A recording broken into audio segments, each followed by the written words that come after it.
একটু বাবা মার কথা দিয়ে শুরু করি, as I am coming from them. আব্বু খুব ছোটবেলায় আমার দাদা মারা যান। আমার বাবা তখন পৃথিবীতে আসেননি, অর্থাৎ আমার দাদির পেটে থাকা অবস্থায় আমার দাদা মারা যান। আচ্ছা। তো আব্বুর জন্ম হয় মুক্তিযুদ্ধের প্রায় 6 years আগে। ওকে। সো অ্যাট দ্যাট পিরিয়ড আমাদের দেশের অবস্থা আনস্টেবল ছিল, অ্যান্ড আব্বুর ফ্যামিলি যথেষ্ট গরিব ছিল বলতে গেলে, যাকে বলা যায়। সো আব্বুর বাড়ি হচ্ছে বরিশাল, অ্যান্ড সেখান থেকে উনি ঢাকায় আসেন। আচ্ছা। তখন ওনার 13 বছর বয়স আচ্ছা। যখন উনি ঢাকায় চলে আসেন, বিকজ বাড়িতে কোনো কিছুরই ফ্যাসিলিটিস ছিল না, এখনও নাই, আমরা কখনো যাই না আমাদের বাড়িতে। তো ওই সময় উনি ঢাকায় আসেন এবং একটা লাইফ লিড করার জন্য যতটুকু কাজ করার দরকার তাই সবই করেন। ইভেন দো যদি বলি ঠেলাগাড়ি পর্যন্ত তার সেটা। এই গল্পটা আপনি পরবর্তীতে শুনেছেন কার কাছে? হ্যাঁ, বাবার কাছ থেকে শুনেছি। My dad is one of my friends, best friends. Beautiful. Okay, so আসে এবং আস্তে আস্তে উনি এখানে থেকে পড়াশোনা করে। ঢাকা ভার্সিটি থেকে উনি অনার্স মাস্টার্স করেন। আফটার দ্যাট কামিল যাকে বলে মাদ্রাসা লাইন, সেখান থেকে উনি পড়াশোনা করেন, ডাবল MA যাকে বলে। তো উনি ওটা থেকে উনি বেশ ভালো একটা জব পায়, অ্যান্ড গুড স্যালারি। এই গেল বাবা। আম্মুদের ফ্যামিলিও খুব যে রিচ ছিল তা না, but they were quite good. আম্মু ঢাকায় চলে আসে খুব ছোট বয়সে, ওয়েন অনার্সে এসে ঢাকায় পড়তে হয়। আচ্ছা। এখান থেকে উনিও ঢাকা ভার্সিটি থেকে অনার্স মাস্টার্স করেন, অ্যান্ড দেন LLB করেন, অ্যাডভোকেটশিপ নেন। So both of them, as you can see, both of them are educated, so they are busy. An educated person can't sit at home, never, আমার মনে হয় বাবা মাকে দেখে। তো অফিস, আর আমি হওয়ার পর থেকে আমার খালামুনির কাছে থাকি। You are the first child? Yeah, I'm the first child. Okay. আমার পর আমার একটা ছোট বোন আছে। Age gap? Age gap 8-9। তো আম্মু আমাকে, আমার খালামুনির বাসা ছিল তখন আমাদের বাসা থেকে বেশ দূরে আর কি, অনেকটুকু দূরে। সেখানে আমাকে রেখে আম্মু অফিসে যেত, বিকজ কোনো অপশনস ছিল না।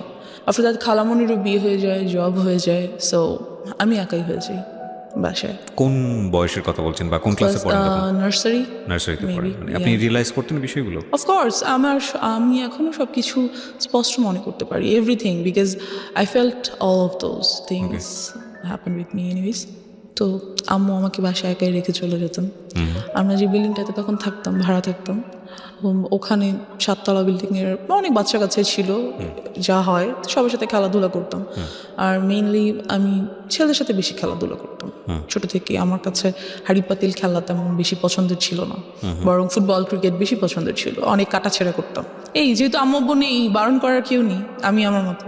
তো সেই থেকে দেখা যায় আমি একা, সবাই তো জানে সেটা, আমি বাসায় একা।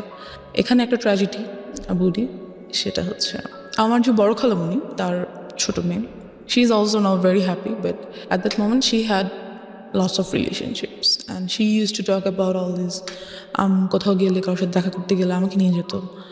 সো আই ইউজ টু আমি মাত্র নার্সারিতে পড়তাম, এগুলো নিশ্চয়ই এত কিছু বোঝার মতো মেন্টালিটি হয়নি। She had lots of relationship, মানে একদিন এক ছেলের সঙ্গে দেখা করতে যেত, রাইট?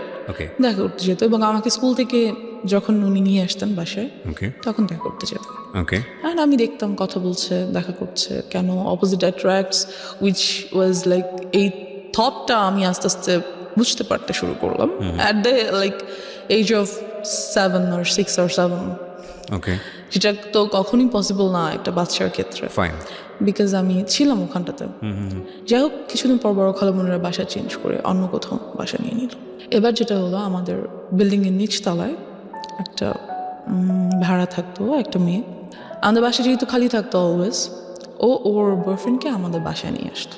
এটা আপনার ফ্যামিলি মেম্বাররা জানতো? না, জানতো না, কেউ জানতো না। নিয়ে আসতো বলতে কি, মানে আপনি যখন ফ্রি থাকতেন তখন আসতো? আমি ফ্রি বলতে ওর বয়ফ্রেন্ডকে নিয়ে আমাদের বাসায় আসতো কথা বলার জন্য, আর সামথিং। তো আমাদের বাসার 2টো রুম ছিল, ভাড়া যেহেতু ছিলাম, 2টো রুম ছিল। সামনে ড্রয়িং রুম, মাঝখানে একটা ছোট ডাইনিং, আর ভিতরে একটা বেডরুম। তো ওই বেডরুমটাতে ও বয়ফ্রেন্ডকে নিয়ে থাকতো। আর ওটার যেটা মেইন প্রবলেম, সেটা হচ্ছে লাগানো যায় না দরজাটা। তো I use to see whatever they use to do, and mention করেই দিই, they use to have physical relationships over there, and আমি দেখতাম, ফিল করতাম কেন হচ্ছে এটা, বোঝার চেষ্টা করতাম বা ইটস সামথিং। কিন্তু আপনি কি ওটা আপনার ফ্যামিলি মেম্বারকে নোট করতেন কখনো যে তোমরা না, যখন বাসায় থাকো না নোট তখন? করতে পারিনি, এটারও একটা রিজন আছে। তো ওয়ান ডে আমি ওর আম্মুকে বলি ব্যাপারটা, ওকে, আপুর আম্মুকে, যে আন্টি একটা ভাইয়াকে নিয়ে প্রায় আপু আমাদের বাসায় আসে। আন্টি আপুকে অবশ্যই বকা দেয়, অ্যান্ড আফটার দ্যাট ডে আপু আমাকে টর্চার করে, খুব মারে। যখন আম্মু অফিসে চলে যায় আপু এসে আমাকে খুবই মারে। আমি একটা জিনিস বুঝতে পারছি না যে আপনার বাবা মা যখন বাসায় থাকছে না তখন আপনাকে গাইডেন্স দিচ্ছে কে? কেউ না, লাইক আমি একাই স্কুল থেকে বুয়া নিয়ে বাসায় রেখে চলে যেত, হ্যাঁ। খাবার রেডি করা থাকতো, আমি খেতাম, ঘুমিয়ে থাকতাম, হোমওয়ার্ক করতাম, সন্ধ্যায় তো আম্মু চলেই আসতো। আপনাকে স্কুল থেকে পিক অ্যান্ড ড্রপ করতে হবে? বুয়া, একটা বুয়া ছিল বাসায়, যে বাসার কাজকর্ম করতো। আর আপনার বাসায় আপনি যখন একা থাকতেন তখন আপনার বাসার আশেপাশের লোকজনের ইজি এন্ট্রান্স ছিল? ইয়া, কোয়াইট আমার কাছে মানে অ্যাবসার্ড মনে হচ্ছে। মনে হচ্ছে না? তাই তো। কারণ একটা যাই হোক। বাসায় একটা মেয়েকে রেখে এসেছি আমি, আশেপাশের লোকজন ঢুকছে বাসায়। Yeah, that's one of the faults which my mom and dad did. তারা, এটা একটা ভুল যেটা তারা আপনি কখনো করেছে। এগুলো নোটিস করতেন না বাবা মাকে যে আজকে অমুক এসেছিল বাসায় বা এমুক আসছে? করতাম, কিন্তু আপুর ব্যাপারটা করিনি তখনও। বলতাম, সবই বলতাম। আর আসলে আব্বু আম্মু এত বিজি ছিল, এতটা বেশি বিজি ছিল, বিকজ ইউনো যেখানে আম্মুর গাইডেন্সটা কম থাকে সেখানে আম্মুর সাথে বন্ধুত্ব হয় না। আর যখন বাচ্চাদের বাবা মার সাথে বন্ধুত্ব না হয় তখন তারা শেয়ার করতে পারে না কোনো কিছু। মাই হাম্বল রিকোয়েস্ট ইজ, আজকের এই স্টোরিটা সবাই আমাদের সোশ্যাল কন্টেক্সট এবং পারিবারিক অবস্থা থেকে চিন্তা করবেন যে আমাদের একটা শিশুর বড় হওয়ার জন্যে আমরা যতটা না খেলার মাঠ নিয়ে চিন্তা করি, ঘরের ভেতরের পরিবেশ নিয়ে কি আমরা অতটা চিন্তা করি? এটা খুব খুব খুব important. It's a very serious issue এবং আমার মনে হয় আজকে ওই জায়গাগুলোকে আমাদের সবার নক করা উচিত। বিকজ ওর লাইফে যেটা ঘটেছে সেটা আরেকজনের লাইফে ঘটুক, আমরা এটা চাই না। It's a social learning, it's a family learning. Okay, এবং আমি ওকে স্যালুট জানাই যে ও নিজেকে এক্সপোজ করে অন্তত আরও 10টা ফ্যামিলিকে সতর্ক করার জন্য এখানে এসছে। জি, তারপর কি হলো? আপনাকে খুব মারলো? হ্যাঁ, খুব মারলো। আমি ভাবলাম আম্মুকে বলবোই যে আপু আমাকে এত মারছে, অ্যান্ড শি টোল্ড মি যে আমি এটা কাউকে বলতে পারবো না, যদি বলি সে আমাকে মেরেই ফেলবে, as I was a child. আর আম্মুকে আমি বললাম ব্যাপারটা যে আম্মু, আপু তো একটা ভাইয়াকে নিয়ে মাঝে মাঝে বাসায় আসে।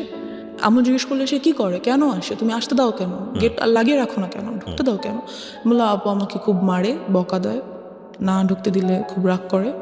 তো আম্মু এই ব্যাপারটা নিয়ে ওনাদের সাথে কথা বললো, ওই আপুর ফ্যামিলির সাথে।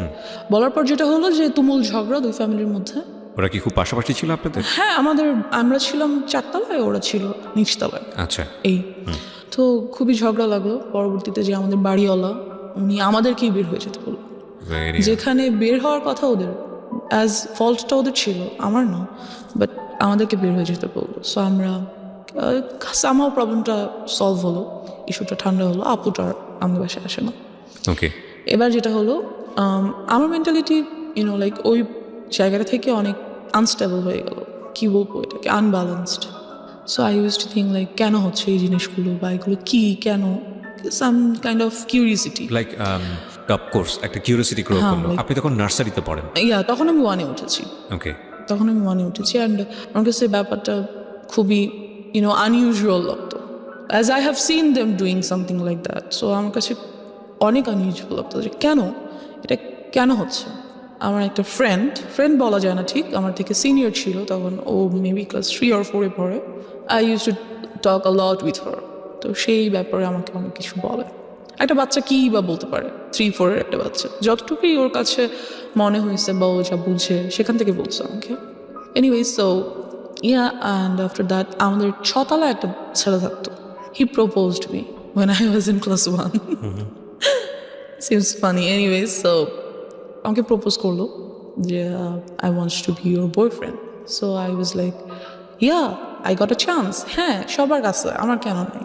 আপুর আছে, ওই আপুর আছে, সেই আপুর আছে, হ্যাঁ আমার এরকম করা উচিত। তো I said okay. So he like কিছু না বুঝিয়ে ওকে করে দিলেন? হ্যাঁ, সবার আছে, সুতরাং আমার ইটস আ ফ্যাশন। হ্যাঁ, আমিও যাবো, ওকে ফাইন, গুড। কি হবে I don't know, like boyfriend, good, ওর সাথে ঘুরবো ফিরবো কথা বলবো, এই তো। সো একই স্কুলে ছিলাম আমরা, নিয়ে আসতো। আমি ক্লাস 1-এ ছিলাম, সিরিয়াসলি। আমি এখন বলতে গেলেও ইম্বারেসড ফিল হয়, like how did I do that? No, there is a reason. Of course, there is a definitely reason. But আমারও হয়তো বা বোঝা উচিত ছিল নিজেকে, হয়তো লাইক টেক কেয়ার উই করা ক্যান ব্লেম উচিত ইউ ছিল। বিকজ আপনি একটা চাইল্ড সে সময় রাইট, বোঝা উচিত ছিল আপনার প্যারেন্টের। যাই হোক, আমরা সেই ডিসকাশনে পরে ইয়া, বাট তারা আসলে কিভাবেই বা বুঝবে, আমিও তো তাদেরকে ঠিক ব্লেম ওভাবে করতে বলতে পারি নাই। It's a situation actually. Like, okay yeah. So, yeah, then he was my first boyfriend. Okay Then somehow ওরা বাসা চেঞ্জ করে ফেলে। বয়ফ্রেন্ড এই আর কি, ও তো একটা বাচ্চা, ওই বা বয়ফ্রেন্ড গার্লফ্রেন্ডের কি বুঝে। যাই হোক, তো somehow ওরা বাসা চেঞ্জ করে ফেলার পরে I used to like a boy. I used to like him very much because he looked very cute. So বাচ্চা ছিলাম দুজনেই, ও আমার ক্লাসমেট ছিল, তখন আমি 2তে উঠেছি। এনিওয়েজ, তো এই তারপর আমরা ওখান থেকে বাসা চেঞ্জ করে ফেলি। বাসা চেঞ্জ করে আমার যে বর্তমান বাসা, মানে আমাদের নিজেদের বাড়ি করে ফেলি আর কি, সেখানে চলে আসি। আসবার পর আমরা এখান থেকেই শুরু হয় আমার লাইফের মোস্ট ট্র্যাজিক পার্ট, বিকজ আমাদের যে এলাকাটা মেনশন করছি না, বাট কি বলবো, এলাকা বলা যায় না আসলে। Can any people like live there? I feel, because ওই সময়টাতে ওটা মানুষের বসবাস উপযুক্ত তো ছিল না। Fine, I want to listen your Anyways, story, what then, happened there. হ্যাঁ, আমরা একটা মৃত্যুর জন্য যেটা একটা অনুষ্ঠান হয়, কাইন্ড অফ কুলখানি বা খাওয়ায়। কোনো কিছু না, কুলখানি। আই ডোন্ট নো, অনেকজনকে ডেকে খাওয়া দাওয়া করায়, আচ্ছা, সামথিং okay. Like that. অনেক ছোট ছিলাম, মনে নেই, 2তে আমি তখন উঠেছি মাত্র। যাই হোক, তো সেখানে আমরা যাই। যাওয়ার পর যেটা হয়, আমরা একটা আমার কাইন্ড অফ নানা, মানে আমার আম্মুর খালু যান হয়, ওনাদের গাড়িতে করে সেখানে যাই। তো ওই গাড়ির ড্রাইভার, সো আই ওয়াজ, আমি একটু ছোট বাচ্চাই ছিলাম এই যে, তো সে আমাকে খুব কোলে টোলে করে নিয়ে আদর করে, এখানে ওখানে ঘুরাতে নিয়ে যায়। And then I noticed something, যেহেতু আমি অনেক কিছু বুঝি এই ব্যাপারগুলোতে, লাইক ফিজিক্যালি কীভাবে you have to save yourself, আমি অনেকটাই বুঝি এই ব্যাপারগুলো। তো he tries to touch my private parts, and আমি বুঝতে পারি ব্যাপারগুলো, ফিল করি। সো আমি ওনার কাছে আর যেতে চাই না। কে ছিল উনি? Driver, as I said. আপনাদের ড্রাইভার? নো, যাদের গাড়িতে করে আমরা গেছি, আমার নানা ভাইয়ের driver. Okay, so he tries to like kind of, এটা first embarrassment of Yeah, your life. এবং এই first ঘটনা ঘটার embarrassment. পরে আপনি কি করলেন? তা আমি যেতে চাই না ওনার কাছে, যে না, আমি মানে ওখানেই আমরা আছি তখনও, কিন্তু আমি আম্মুর কাছে চলে যাই যে আমি যাবো না ওনার কাছে। কিন্তু আমি কেন যেন আম্মুকে বলতে পারি না, লাইক আমার সাথে এটা হচ্ছে, আমার এটা ফ্রিভাবে আম্মুকে বলা উচিত, কেন যেন আমার আম্মু আব্বুর প্রতিও ওই ভরসাটা আসে না যে না আমি বলতে পারি। আই ডোন্ট নো ওয়াই, ওটা আমি বলতে পারি না। সো আম্মুকে আমি বলি যে আমার ওনাকে ভালো লাগছে না, আমি ওনার কাছে যাবো না। দেন আমরা ওখান থেকে চলে আসি, অ্যান্ড খুবই ট্রিক করে উনি আম্মু আব্বুর নাম্বারটা নিয়ে নেয়, ফোন নাম্বারটা নিয়ে নেয়, যে হ্যাঁ আমরা কোথাও যেতে হলে আমাকে ফোন দিবেন, আসবো, হ্যান ত্যান ফ্যান। যদিও উনি কিন্তু আমার নানা ভাইয়ের পার্সোনাল ড্রাইভার। ওকে, সো বলে যে হ্যাঁ প্লিজ যাবো হ্যান ত্যান ফ্যান। তারপর আমার নাম্বারটা দিয়ে দেয়, এবং আরও 2বার আমরা 2টো জায়গায় যাই, এবং ওনাকে সাথে করে নিয়ে যাওয়া হয়। আচ্ছা। সো এই হচ্ছে আমার first harassment or something like that. Secondly যেটা হয়, এবং এটা আপনি কাউকে বলেননি? না, এটা আমি কাউকে বলিনি, ইভেন এখনো পর্যন্ত আব্বু আম্মুকে আমি এইভাবে বলিনি। ফার্স্ট টাইম আপনি আজকে বললেন এখানে? Yeah, আমি যাই বলছি কাইন্ড অফ ফার্স্ট টাইম, কাউকে বলিনি। This is very unlucky for us, cause আমাদের সোসাইটিতে, আমাদের পরিবারে চাইল্ড সেক্সুয়াল অ্যাবিউজ, এটার যে রেট, এটা খুবই অ্যালার্মিং। আপনারা পত্রপত্রিকায় পড়েন এইসব ঘটনা, খুব এক্সট্রিম লেভেলে যখন চলে গিয়ে একটা বড় ধরনের ক্ষতি হয়ে যায়, তখন সেটা পত্রপত্রিকায় বা সংবাদ টেলিভিশন জায়গাগুলোতে চলে আসে। কারণ বিহাইন্ড দ্য সিন এইগুলো যে কতদিন ধরে এই একটা মেয়ে বা একটা শিশু বা একটা নারী কিভাবে নির্যাতনের শিকার হয়, কিভাবে তাদের মেন্টালি তাদেরকে মানে ভয়ঙ্কর রকমভাবে ড্যামেজ করে ফেলা হয়, আমি জানি না। আমার মনে হয় এই জিনিসগুলোকে আরও বেশি করে এক্সপোজ করা উচিত, বলা উচিত। কজ আমি ভিকটিম, আমি কেন এটা বলতে পারবো না? কোথায় সমস্যা? ট্যাবুটা কোথায়? মানে আমাকে কেউ একজন সেক্সুয়ালি হ্যারাসমেন্ট করেছে, আমাকে কেউ একজন ফিজিক্যালি অ্যাবিউজড করেছে, অথচ সেটা নিয়ে আমি সোসাইটিতে মুখ খুলতে পারবো না, সেটা নিয়ে আমি বলতে পারবো না। কি আশ্চর্য মেন্টালিটি! মানে সেটা নিয়ে বললে আমার দিকেই আঙুল তোলা হবে, সেটা নিয়ে বললে আমাকে মনে করা হবে মেয়েটা খারাপ, বা ছেলেটা খারাপ, বা ওনার ফ্যামিলি খারাপ। কি ভয়ঙ্কর রকম মানে বাজে মেন্টালিটি আমাদের সমাজের। কিন্তু এই যে আমাদের এই মেন্টালিটিটা, এটাই কিন্তু যুগের পর যুগ এই প্রবলেমগুলো কীভাবে জিয়ে রেখেছে।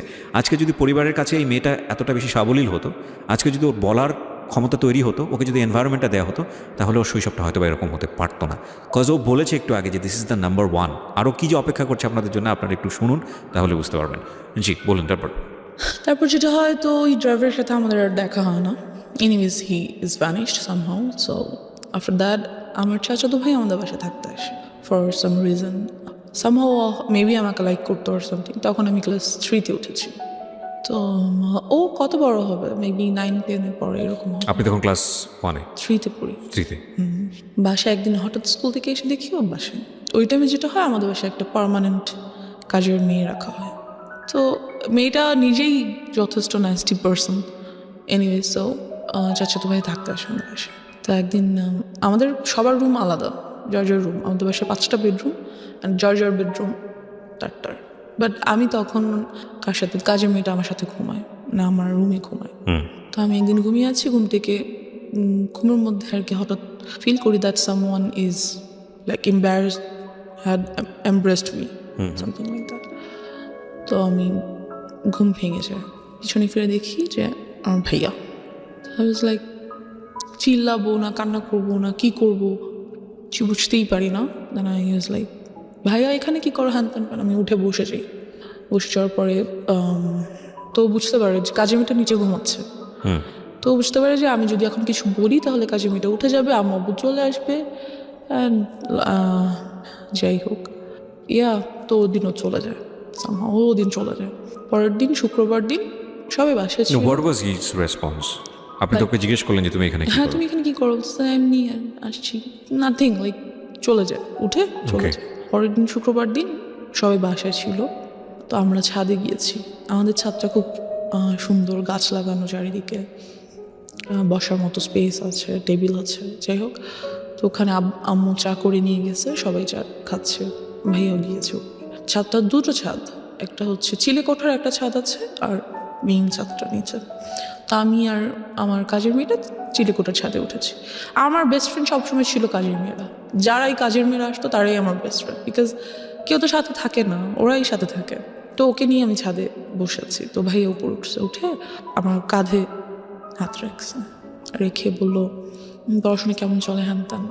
বললাম হ্যাঁ ভালো। বলতেছে কোনো ম্যাথে প্রবলেম হলে আমাকে দেখাও, ইত্যাদি ইত্যাদি কথা বলতেছে। And he tried the same thing that I faced with that driver. He was trying to touch some of my private parts.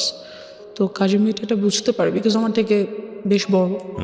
তো আমাকে বলে, আপু চলে নিচে চলে যাই। তো আমিও ফিল করছিলাম, সো আই ওয়াজ লাইক হ্যাঁ নিচে চলে, বাট ভাই আমাকে যেতে দিচ্ছে না। সো না থাকো, এখানে কত সুন্দর লাগছে, পরিবেশটা ভালো লাগছে, যেতে দিচ্ছে না। এই গেল সামহাও। তো আমি চলে আসি নিচে, কিছুক্ষণ বাদে চলে আসি। আম্মুকে বলি ব্যাপারটা, যে আম্মু ভাইয়া আমার সাথে, আমি আম্মুকে ডাইরেক্টলি বলি যে আম্মু ভাইয়া আমার প্রাইভেট পার্স টাচ করার চেষ্টা করে।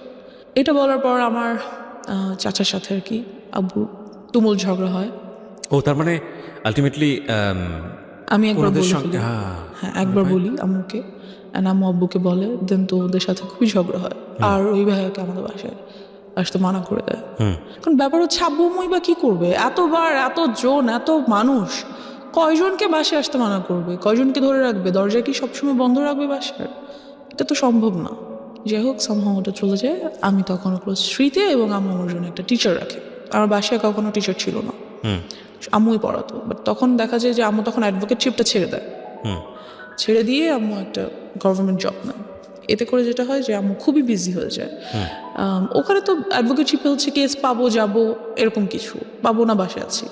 বাট একটা জব ইজ 9 to 5 ডিউটি। আর আম্মুর যেই অফিসটা পড়ে যায় অনেক দূরে, সেখানে যেতেই প্রায় 1.5-2 ঘন্টার মতো লাগে। সো আমাকে একেবারেই টাইম দিতে পারে না।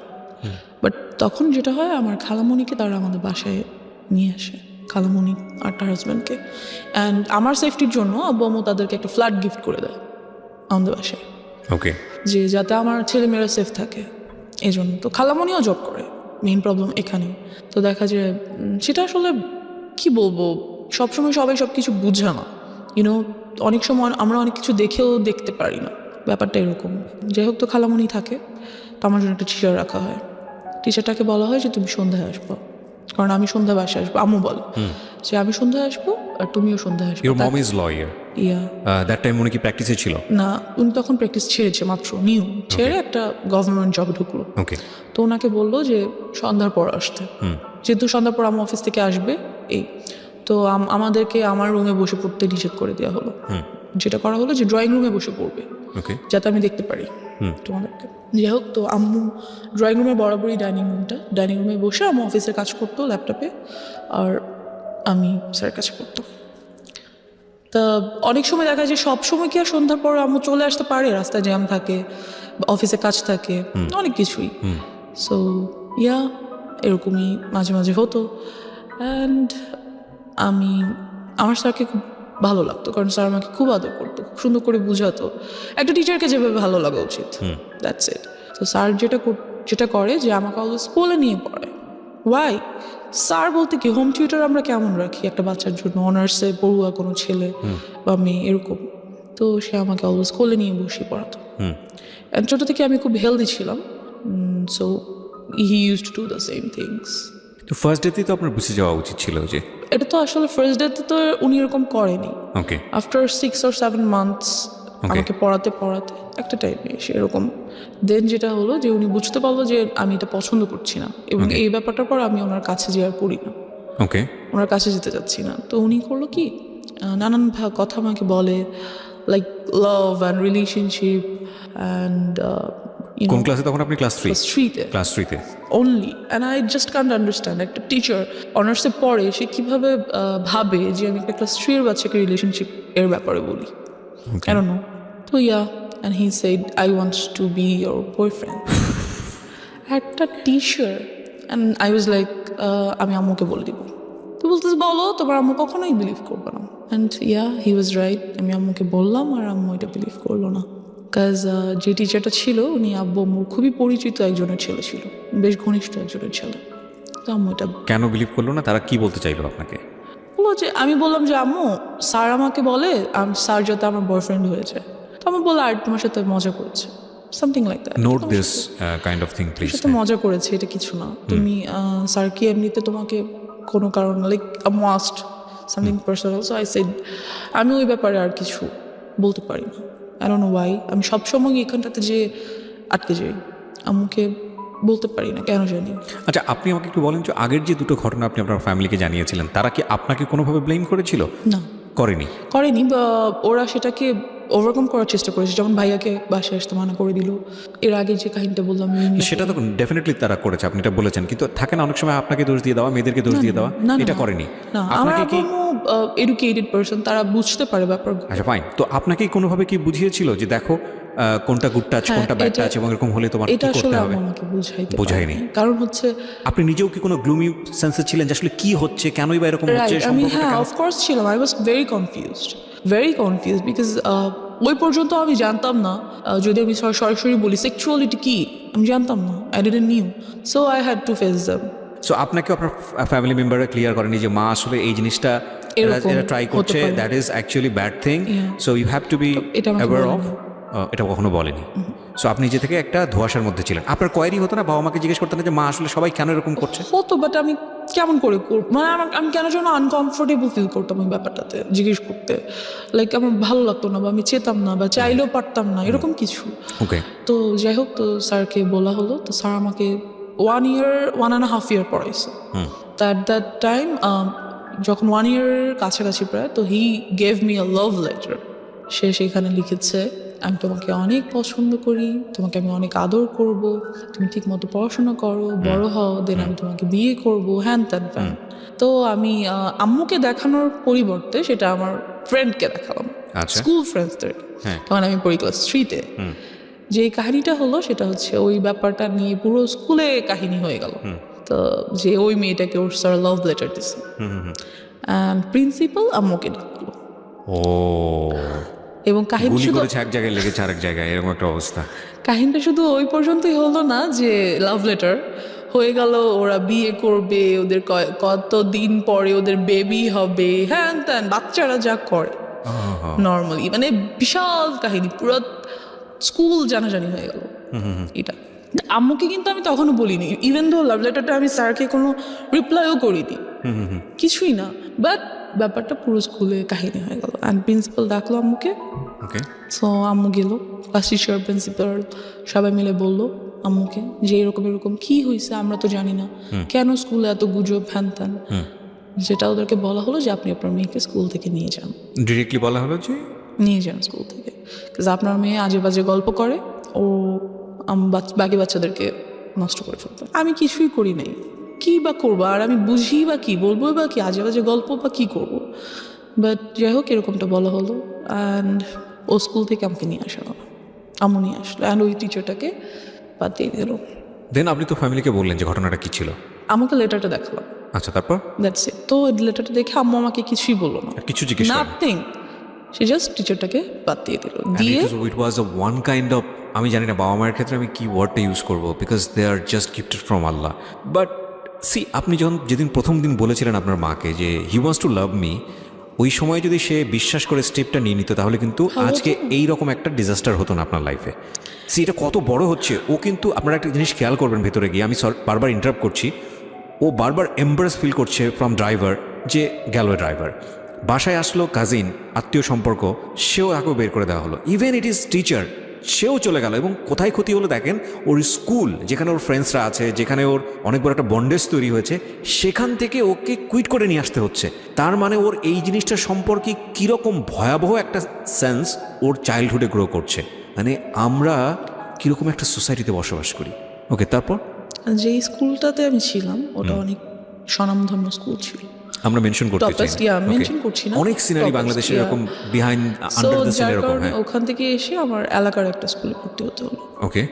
তো ওখানে ভর্তি হওয়ার পর যেটা হলো যে ওই টিচারটা যাকে আমি বাদ দিয়ে দিয়েছি, সে মাঝে মাঝে স্কুলের সামনে এসে দাঁড়িয়ে থাকে, স্কুলের সামনে এসে দাঁড়িয়ে থাকে। আর এই ব্যাপারটাও আমি আম্মুকে বললাম, চিপস নিয়ে আসে, চকলেট নিয়ে আসে, বেলুনস নিয়ে আসে, হ্যান তেন। আম্মুকে অনার্সে পড়ুয়া। হ্যাঁ, অনার্সে পড়বো, মেবি ফার্স্ট আর সেকেন্ড ইয়ারে পরে এরকম কিছু হবে। যে Okay. তো নিয়ে আসে, তো আমি আম্মুকে বললাম যে আম্মু স্যার প্রতিদিন এসে দাঁড়িয়ে থাকে, আমাকে নিয়ে যেতে চায়, বাসায় পিছন পিছন আসে, বেলুন দেয়, চিপস চকলেট দেয়, হ্যান দেন। তো আম্মু করলো কি, আমাকে আনা নেওয়া করার জন্য একটা বুয়া রেখে দিল 1000 টাকা বেতন দিয়ে, যাতে অ্যাটলিস্ট ওই লোকটা না দাঁড়িয়ে থাকে। এবার যে টিচারটা রাখলো, ওর বাবা মা অনেক নিম্নমানের আর কি, খুব গরিব, তারা স্লামে থাকে।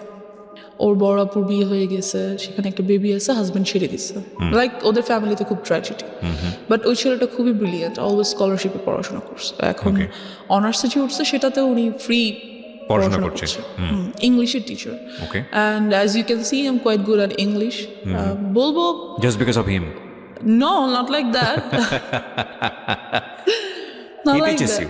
you. Yeah, he teached me. He teached good, but one more tragedy over here. যাই হোক, তো উনি এরকম কিছুই ছিলেন না, বরং খুবই রাগী, বদমেজাজি অ্যান্ড টর্চারেবল টিচার ছিলেন। পড়া না করে রাখলে মারতেন, এবং প্রচুর মারতেন। কোন ক্লাসে তখন আপনি? আমি তখন ক্লাস 4-এ পড়ছি, প্রায় শেষের দিকে। ওকে। যাই হোক, তো অ্যান্ড একটা টাইমের পরে দেখা গেল যে পড়া না করার জন্য আমার সেক্সুয়ালি হ্যারাসড হতে হবে। মানে কি? What was the story? Tell me, what was the first day স্টোরিটা কি ছিল? যেটা হলো যে আম্মু ওনাকে রাখলো, অ্যান্ড এই টিচারটাকে আর আম্মু রাতে আসতে বললো না, কারণ আম্মু ওনাকে অনেক বিলিভ করতো, অ্যাজ ওর বাবা মা আমাদের কাছ থেকে অনেক ফেভার নিত, অনেক ফেভার নিত। সো আম্মু অ্যাটলিস্ট ভাবছে যে ওর বাবা মাকে আমরা এত ফেভার করি, সেটা আমাদের প্রতি লয়াল থাকবে। বাট এরকম কিছুই হলো না। যাই হোক, তো উনি বাসায় আসতেন অ্যান্ড আমাকে বকা দিতেন। বাসায় কেউ ছিল না, আমার ছোটো বোনটা ডে শিফটে পড়ার কারণে সকালে 10টায় বের হতো, আসতে আসতে সন্ধ্যা 6টা-7টা বেজে যেত। কোচিং টোচিং করে একবার বাসায় আসতো। তো দেখা গেছে যে আমি বাসায় একা। সো আমার বোনটা বুঝতে পারতো that he is trying to do something with me, and সে সেটা আম্মুকে বলতো। I don't know কেন আম্মু কেয়ার করে নাই, না কেন আম্মু এটা বুঝতে পারে নাই, আমি জানি না। এনিওয়েজ, সো সে আমাকে পড়াশোনা করার জন্য আমার প্রাইভেট পার্টে মারতো। কীভাবে এক্সপ্লেন করবো, I don't know. না, you don't need to. So he used to do all the things which I didn't like at all. What is this? Dude, what are you doing? একটা teacher এরকম করতে পারে না। So সে আমাকে 1 বছর পড়ালো, আমার result অনেক ভালো হলো, বাট আরেক সাইড দিয়ে রেজাল্ট হয়তো অনেক খারাপ হয়ে গেল। আমার mentality or my thoughts were hurt. Then ব্যাপারটা আমি আম্মুকে বললাম না, কিন্তু খালামণিকে বললাম। মানে আর কত বলা যায়? দেন আমি খালামণিকে সব বললাম, এবং খালামণির কাছে খুব কান্নাকাটি করলাম। তো খালামণি বুঝতে পারলো ব্যাপারটা। অ্যান্ড মেনশন করে দিই, খালামণি একজন psychologist. Oh, very good. Psychologist or psychiatrist? Whatever, I don't know. সে কি ট্রিটমেন্ট করে? না, ছেড়ে দিয়েছি, এটাও নিয়ে ছেড়ে দিয়েছি। সাইকিয়াট্রিস্ট, হ্যাঁ। হোয়াটএভার। সো আমি খালামণিকে বলার পরে খালামণি ব্যাপারগুলো আম্মুকে খুব ভালোভাবে শেয়ার করলো। আম্মু যেটা হলো যে বুঝার পরিবর্তে আম্মু খুব রাগ হয়ে গেল যে আমি কি করব, কয়টা টিচার চেঞ্জ করব, একটা আনছি এটার বলে এটা, আরেকটা আনছি এটাও বলে এটা, সবগুলোকে বাদ দিচ্ছি, এটা কেউ আসলেই এরকম হচ্ছে না কেউ পড়াশোনা করতে যাচ্ছে না, কি করব, কয়টা টিচার বাদ দিব, টিচার পাবো কোথায়? অ্যান্ড আমাদের যে এরিয়াটা ছিল সেখানে ভালো টিচার পাওয়াও খুব মুশকিলের ব্যাপার ছিল। So she was like fed up, আমি করবোটা কি, বাবাকে বলতে পারছে না, কেন বলতে সে জানে কেন বলতে চাচ্ছে না বাবাকে ব্যাপারগুলো। অ্যান্ড এই টিচারটাকেও আম্মু বাদ দিয়ে দিল এক পর্যায়ে। যে বাদ দেওয়াতে যেটা হলো, বাদ দিবে আর কি 1 মান্থ পর বাদ দিবে এরকম, মানে মাসের শেষে তো বাদ দিতে হবে এরকম কিছু। The biggest tragedy of my life, একদিন স্যার 1টা-1:30টার দিকে বাসায় আসলো। স্যার খুব ভালোভাবে জানে এই টাইমে আমাদের বাসায় কেউ থাকে না এবং স্যারের বিকেল 5টার আগে আমাদের বাসায় ঢোকা নিষেধ। আম্মু বলে দিয়েছে তাকে যে তুমি আসবে না, বিকেলের আগে বাসায় আসবে না। বিকেলে আমার খালামণি বাসায় চলে আসে আর কি। তো সে যেটা করলো যে 1:30টার দিকে বাসায় আসলো, ওই সময় যেটা কাজের মেয়েটা আমার খালামণির বাচ্চাদেরকে নিয়ে তাদের ফ্ল্যাটে ঘুম পাড়াচ্ছে, আর আমার ফ্ল্যাটে আমি একা। তো কলিং বেল বাজলো, আমি গেট খুললাম, খোলার পর স্যার, বললাম স্যার এখন তো আমি পড়বো না, আমি তো মাত্র স্কুল থেকে এসেছি। তো সে বললো যে আমার আজকে অনেক কাজ আছে বিকালে, এখনই পড়া শেষ করতে হবে, তুমি বই নিয়ে আসো। তো অ্যাজ ইউজুয়াল আমি বই আনতে গেলাম আমার রুমে, যেহেতু আমার রুমে পড়া নিষেধ, কাজ আম্মু ড্রয়িং রুমে, আমার রুমে পড়া নিষেধ ছিল, ড্রয়িং রুমে পড়তে হতো। যাই হোক, তো আমি বই আনতে আমার রুমে যাই, and he enters the flat, আর উনি দরজাটা অফ করে দেয়, মেইন গেটটা অফ করে দেয়। মেইন গেট অফ করে না, মেইন গেটে চাপিয়ে দেয় আর কি, লাগিয়ে দেয়, চিটকরি লাগায় না। অ্যান্ড আফটার দ্যাট আমি আমার রুম থেকে বই আনতে যাই, আর উনিও আমার পিছনে পিছনে আমার রুমে চলে যায়। যেটা উনি করে সেটা হচ্ছে আমার রুমের দরজাটা আটকে দেয়। আটকে উনি আমাকে ফার্স্টে 2টা চড় দেয়, দিয়ে একটা লাথি মেরে খাটের মতো ফেলে দেয়। যেটা করে, আমি স্কার্ট পরা ছিলাম, অ্যান্ড ওটা উনি ছিঁড়ে ফেল। আফটার দ্যাট উনি আমাকে আমার পায়ের উপরে পা দিয়ে হাঁটু দিয়ে বসে, আমার গলার উপরে কোলবালিশ দিয়ে দেয়, আর মুখটা খুব জোরে চেপে ধরে। So I was like stuck. হয়তো আল্লাহই কোনোভাবে হেল্প করছে আমাকে, যে ঠিক ওই টাইমটাতেই আমাদের মাঝখানের ফ্ল্যাটের এক ভাড়াটিয়া উপরে আসে, তার চিনি লাগবে। সো এসে উনি দেখে যে দরজায় টিচারের ছেলেদের জুতা, যেহেতু আমাদের বাসায় ছেলেদের জুতা আসে না, থাকে না কখনো। সো নক করা মাত্র দরজাটা খুলে যায়, ধাক্কা দেওয়া মাত্র ঢুকেই ফিল করে যে ভিতরে আমার রুমে কেউ আছে and something is going on. আমি হয়তো চিল্লাতে পারছিলাম না, বাট সাউন্ড তো করতে পারছিলাম, ধস্তাধস্তি তো করছিলাম।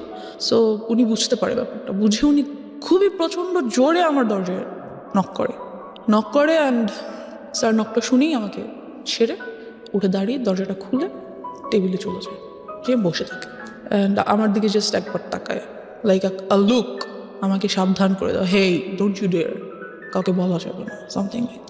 তো আমি যেটা করি, আমি দৌড়ে আন্টিকে জড়িয়ে ধরি অ্যান্ড কান্না করে দিই, আন্টির কাছে কান্না করি খুবই, যে আন্টি আমাকে কোলে নিয়ে ওনাদের বাসায় চলে যায়। তখন আমি ক্লাস 5-এ পড়ি। নিয়ে যায় এবং জিজ্ঞেস করে কি হয়েছে, ইতিমধ্যে স্যার বাসা থেকে বেরোয় চলে যায়। এরকম একটা অ্যাটাক উনি কেন করলো? কোনো ধরনের কোনো আমি খালামণিকে বলেছি, তার আম্মু যে তার মাকে বলেছে। ওনাকে কি বিষয়টা আগে থেকে নক দেওয়া হয়েছিল আপনার ফ্যামিলি থেকে, না তোমাকে বাদ দিয়ে দেওয়া হচ্ছে বা এরকম করে? মেবি আই ডোন্ট নো, অবশ্যই না হলে উনি এরকম করার তো কথা না। Okay, so what was his intents basically? কি কি চাচ্ছিল সে, যেহেতু জিনিসটা হয়তো সে ভাবছে যে আমাকে যেহেতু বাদ দিয়েই দিচ্ছে, আমার নামে একটা বদনাম হচ্ছেই, তাহলে বদনামটা কিছু না করে কেন হবে, আমি কিছু করি দেন হোক, মেবি সামথিং লাইক দ্যাট। কিছু যে সে করেনি তা তো না, কিছু তো সে করেছে, কিছুটার তো আর বদনাম হবে না, যখন বলে হবে তখন তো ফুল বদনামটাই হবে। সো সে চাইছে তো আমি ফুলই করি, কেন করবো না। তারপর কি হলো আপনার খালামণির সঙ্গে? খালামণি না, সরি আন্টি, পাশের বাসার আন্টি। তো আমি খুব তখন তো বাসায় কেউ নেই, তো কান্নাকাটি করার পরে আম্মুকে আন্টির সাথে সাথে ফোন করলো, ফোন করে ব্যাপারটা বলার পরে আম্মু বললো আচ্ছা ভাবি, ওকে আপনি আপনার কাছে রাখেন। আমি এতটাই ভয় পেয়ে গেছিলাম যে এর পরের 1 মান্থ আমি ঘুমাতে পারিনি রাতে। আপনার মা এসে কি করলো? মা এসে কি করবে, খুবই কান্নাকাটি করলো, আম্মু আমাকে জড়িয়ে ধরে, যেটা হলো what was your father role? উনি আসলে আব্বুকে আম্মু বলতো না, কারণ আম্মু জানে যে আব্বুকে যদি একটার কথা বলে আব্বু খুন করে ফেলবে সবাইকে। Something like that. আব্বু অনেক ভালো, খুব কাম মাইন্ডেড, বাট যখন রাগ করে he spares nobody, something like that. তো এই ব্যাপারটা আম্মু আব্বুকে বললো, কারণ বলাই লাগবে, কিছু করার নেই, এত বড় একটা ঘটনা। রাইট। সো আব্বুকে বলার পর যেটা হলো, আব্বু বললো ওকে আমি পুলিশে দিয়ে দিব। ডেফিনেটলি দেওয়া উচিত। আমি ওকে রাখবই না, ওর একটা কিছু করতেই হবে। যেটা করলো লোকজন নিয়ে ওই মুহূর্তেই, যখন আব্বুকে বলা হলো অফিস থেকে আসার পর, ওই মুহূর্তেই ওদের বস্তিতে চলে যাওয়া হলো, যে ওদেরকে রাখবো না, ওই পুরো বস্তি আমি চালাই দিব। আব্বু ওয়াজ লাইক ফায়ার। সো গেল, লোকজন নিয়ে গেল। এখানে যেটা হলো, বাবা তুমি যে লোকজনকে বলবা, তোমার মেন্টালিটি আর মানুষের মেন্টালিটি এক না। তারা, আমি পুরো এলাকায় ফেমাস হয়ে গেলাম। ওনার শাস্তি হলো, অবশ্যই হলো, কিন্তু এখান দিয়ে যে ক্ষতিটা হলো যে, ওনাকে অ্যারেস্ট করা, হ্যাঁ ওনাকে অ্যারেস্ট করা হলো। আপনি যখন ক্লাস 5-এ? হ্যাঁ, পরে উনি অবশ্য জামিনে ছাড়া পেয়ে যায়। আচ্ছা, কেস ফাইল করা হয়েছিল তাহলে? হ্যাঁ, আমার নামে প্রচুর বদনাম হয়ে গেল। আমার কোনো বন্ধু বান্ধব হয় না, আমাদের বাসায় কেউ আসে না, আমার সাথে কেউ খেলে না। I was totally alone. যেটা হলো, আব্বু আম্মু আমাকে স্কুলে নিয়ে যেত, স্কুল থেকে নিয়ে আসতো, এরকম চললো কিছুদিন, লাইক 6 or 7 months এরকমটা চললো। তারপর যেটা হলো, আর কতদিন সম্ভব স্কুলে নিয়ে যাওয়া, নিয়ে আসা, তাদের দুজনেই বিজি পারসন, খুব টাফ। আম্মুর অফিসে লাইক শোকজ করে দিবে এমন একটা ব্যাপার, চাকরিতে বাদ দিয়ে দিবে এমন একটা ব্যাপার হয়ে গেছে। বিকজ সো আম্মু ভাবলো যে অনেকদিন তো হয়েছে, এখন বোধহয় সব কিছু normal, we can be back in our normal life again. তারপর যেটা হলো, আমাদের বাড়িটা তখন ছিল 3 তলা, এরপর উপরের কাজ ধরা হবে আর কি। তো খুব মিস্ত্রি আসে বাসায়। তো আব্বু তো সভাপতি বাসায় থাকেন না, আম্মুও থাকেন না। তো তখন আমি মেবি 6-এ পড়ি। দেন আব্বুর একটা ব্যাপার কি, উনি খুব ইসলামিক মাইন্ডেড, আর উনি সবাইকে এক চোখে দেখে। মিস্ত্রিদেরকে পাশে বসে খাওয়ায়, ভাই, কাউকে কখনো তুমি তুই, নো, অলওয়েজ আপনি, respect. He is a golden soul, heaven soul. আমি কি বলবো, I just love him. Anyways, so এরকমই করতো ওই টাইমটাতে। তো মিস্ত্রি আসতো, তাদেরকে সেভাবে রেসপেক্ট করতো। সবাই এক হয় না, আপনার রেসপেক্টটা সবাই কিন্তু সমানভাবে নিতে পারে না, এটা সম্ভব না। তো আমাদের স্যানিটারি মিস্ত্রি, যে সেন্টারি সাইটটা দেখতেন, ওখানকার হেড, ওই মিস্ত্রি গ্রুপটার হেড। তো উনি খুবই আসতেন বাসায়, খুবই আসতেন, আর আমাকে খুবই আদর করতেন। তো আমার ছোটো বোনটা বাসায় না থাকার কারণে এগুলো থেকে ও খুব দূরে ছিল আর কি।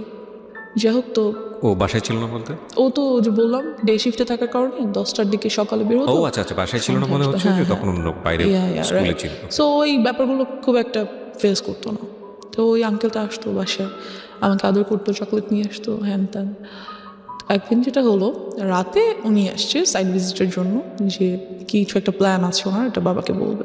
তো আমরা উপরে গিয়েছি, আম্মু আব্বু আমি, আমার ছোটো বোন, না ছোটো বোন যায়নি, আমরা 3 জন গিয়েছি। তো উনি বলতেছে ব্যাপারগুলো। তো আব্বু সামহাও কিছু কারণে নিচে গিয়েছে, তো উনি আমাকে কোলে নিয়েছে। আমি কিন্তু তখন 6-এ পড়ি প্রায়। কোলে নেওয়ার মতো না, অনেক হেলদি, বেশ বড় হয়েছি, কোলে নেওয়া যায় না। তো উনি আমাকে কোলে নিল, আমি উঠবো না, উনি আমাকে জোর করে কোলে নিয়েছে, না আসো আম্মু, হ্যান ত্যান। উনি যেটা করলো, খুবই বাজেভাবে একটা কাজ করলো আমার সাথে, দ্যাট বলতে চাচ্ছি না। He did something very nasty, very nasty. And আমি ওই মুহূর্তে কান্না করে দিলাম, ওনার কোল থেকে লাফ দিয়ে কাইন্ড অফ আমার হাঁটুর উপর পড়ে গেলাম। অ্যান্ড আম্মু গেলো, কী হয়েছে। আঙ্কেল বললো যে না কিছু হয় নাই, আমার হাতে তো ঘড়ি ছিল, ঘড়ি তো বোধহয় ওর গায়ে লাগছে। আমি খুব কান্না করতেছি। আম্মু বললো কী হয়েছে, আম্মু চলো নিচে নিয়ে আসলো আমাকে। যেটা হলো, ওদিন রাতে আমি আম্মুকে কিছু বললাম না, ঘুমিয়ে গেল।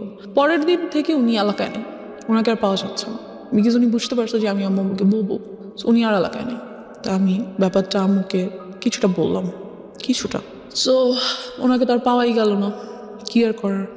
এই সব কিছু দিয়ে চলে গেল, এই হয়ে গেল হ্যারাসমেন্টের সাইড শেষ। এবার আমার নিজের ফল্টের সাইডগুলো চলে আসছে।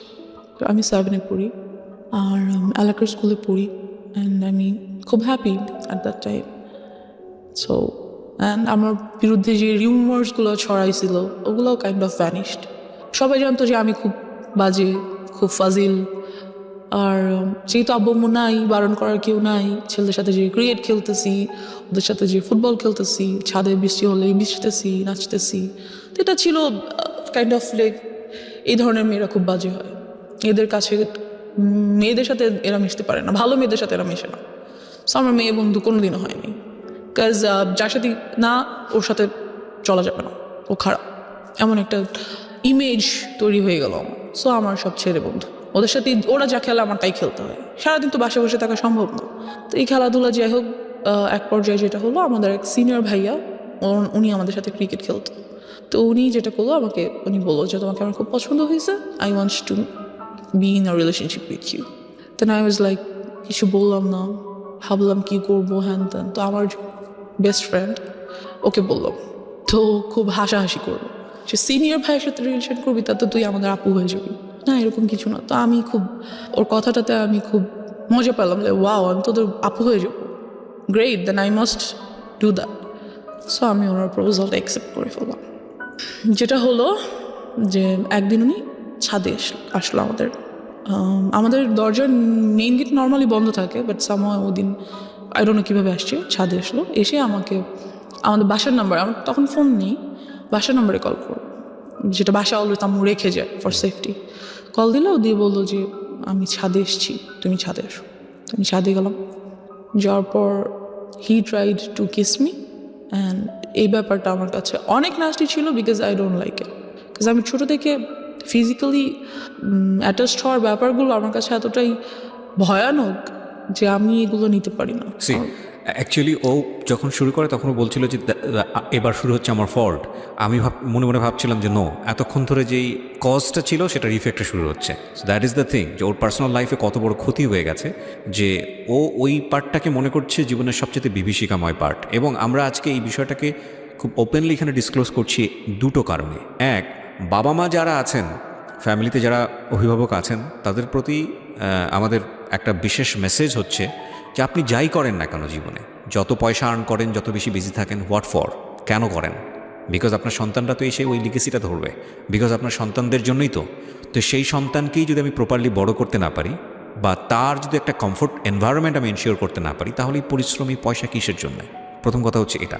সো এটার প্রায়োরিটি অবশ্যই জরুরি, এক। 2 নম্বর হচ্ছে যে যারা আজকে অ্যাডাল্ট না বয়সের দিক থেকে, এবং অনেকেই হয়তো বা শুনবে রেডিওতে, তাদেরকে বলবো স্পিক আউট, বলো। কারণ এটা একটা মেয়ের ঘটনা না বাংলাদেশে, এটা একটা শিশুর ঘটনা না বাংলাদেশে, এরকম অসংখ্য মেয়ে, অসংখ্য শিশু, অসংখ্য নারীর ঘটনা এগুলো।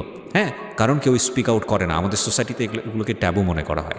আমি বলতে চাই আজকের অনুষ্ঠান দিয়ে দ্ব্যর্থহীন কণ্ঠে যে তোমরা বলো, তোমাদেরকে স্পিক আউট করতে হবে। কিছুদিন আগে আমি দেখলাম সোশ্যাল মিডিয়াতে মিটু আন্দোলন হলো।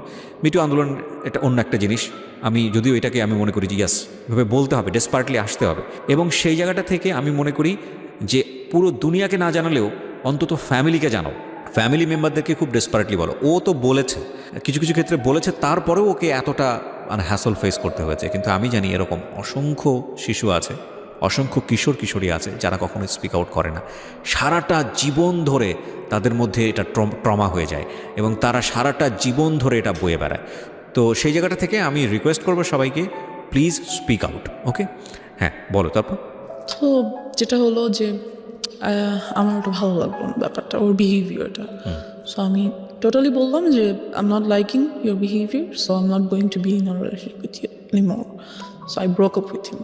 ওকে, just because of this reason? Yeah, because I don't like it. আমার কাছে রিলেশনশিপ মানে কি, সম্পর্ক তো সবার সাথেই হয়, বাবা মা আমার একটা সম্পর্ক, বন্ধু বান্ধব আমার একটা সম্পর্ক, এটাও তেমন একটা সম্পর্ক। So I just don't like it. After that যেটা হলো, ব্রেকআপ তো হইলো, বাট ও তো এলাকার বড় ভাই, so it's not good for me. ব্রেকআপটা হয়তো আমার জন্য ভালো না। যেটা করলো, অলওয়েজ আমাকে ডিস্টার্ব করতেছে, রাস্তায় বের হতে পারছি না, বাজে কমেন্টস হচ্ছে, কী বলবো, এই আমার গায়ে ইট ছুটে মারতেছে, ওদিক থেকে রং দিচ্ছে গায়ের মধ্যে, বেরোতেই পারতেছি না রাস্তায়, কুকুর ছেড়ে দিচ্ছে পিছনে। What are all this? Just because I broke up with you? Why? আমাকে তোমার যেমন প্রপোজ করার রাইট আছে, আমারও তোমার প্রপোজাল রিফিউজ করার রাইট আছে, এটা তুমি করতে পারো না। এরকম কিছুদিন যাওয়ার পর যেটা হয়, আমার যে বেস্ট ফ্রেন্ড ও যেটা করে, আমাদের কিছু বাচ্চা কাচ্চা নিয়ে এলাকার কিছু সিনিয়র পার্সনদের কাছে যায় অ্যান্ড এই ব্যাপারগুলো বলে, রিকোয়েস্ট করে যে এই গ্রুপটা খুব মেয়েদেরকে খুবই, অথচ মেয়েদেরকে কিছু না, আমি একা এগুলো ফেস করছি, খুব বলে যে ওরা এরকম করছে, প্লিজ আপনারা ওদের বিরুদ্ধে কিছু একটা করেন। যাই হোক, তো সামহাও ওই ছেলেটা মেবি এরিয়া চেঞ্জ করে অন্য কোথাও বাসা নিয়ে নেয়।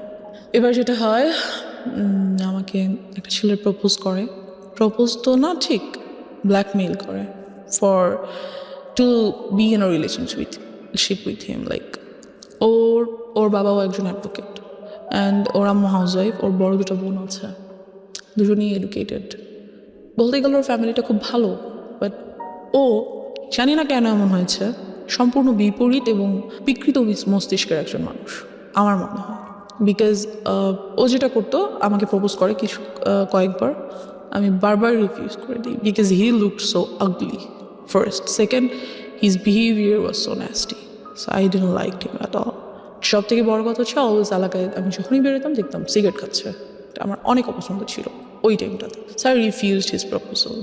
একদিন যেটা হলো, রিক্সা দিয়ে যাচ্ছি, চলন্ত রিক্সা লাফ দিয়ে উঠে পড়লো। You have to accept my proposal anyhow. মানা করে দিলাম।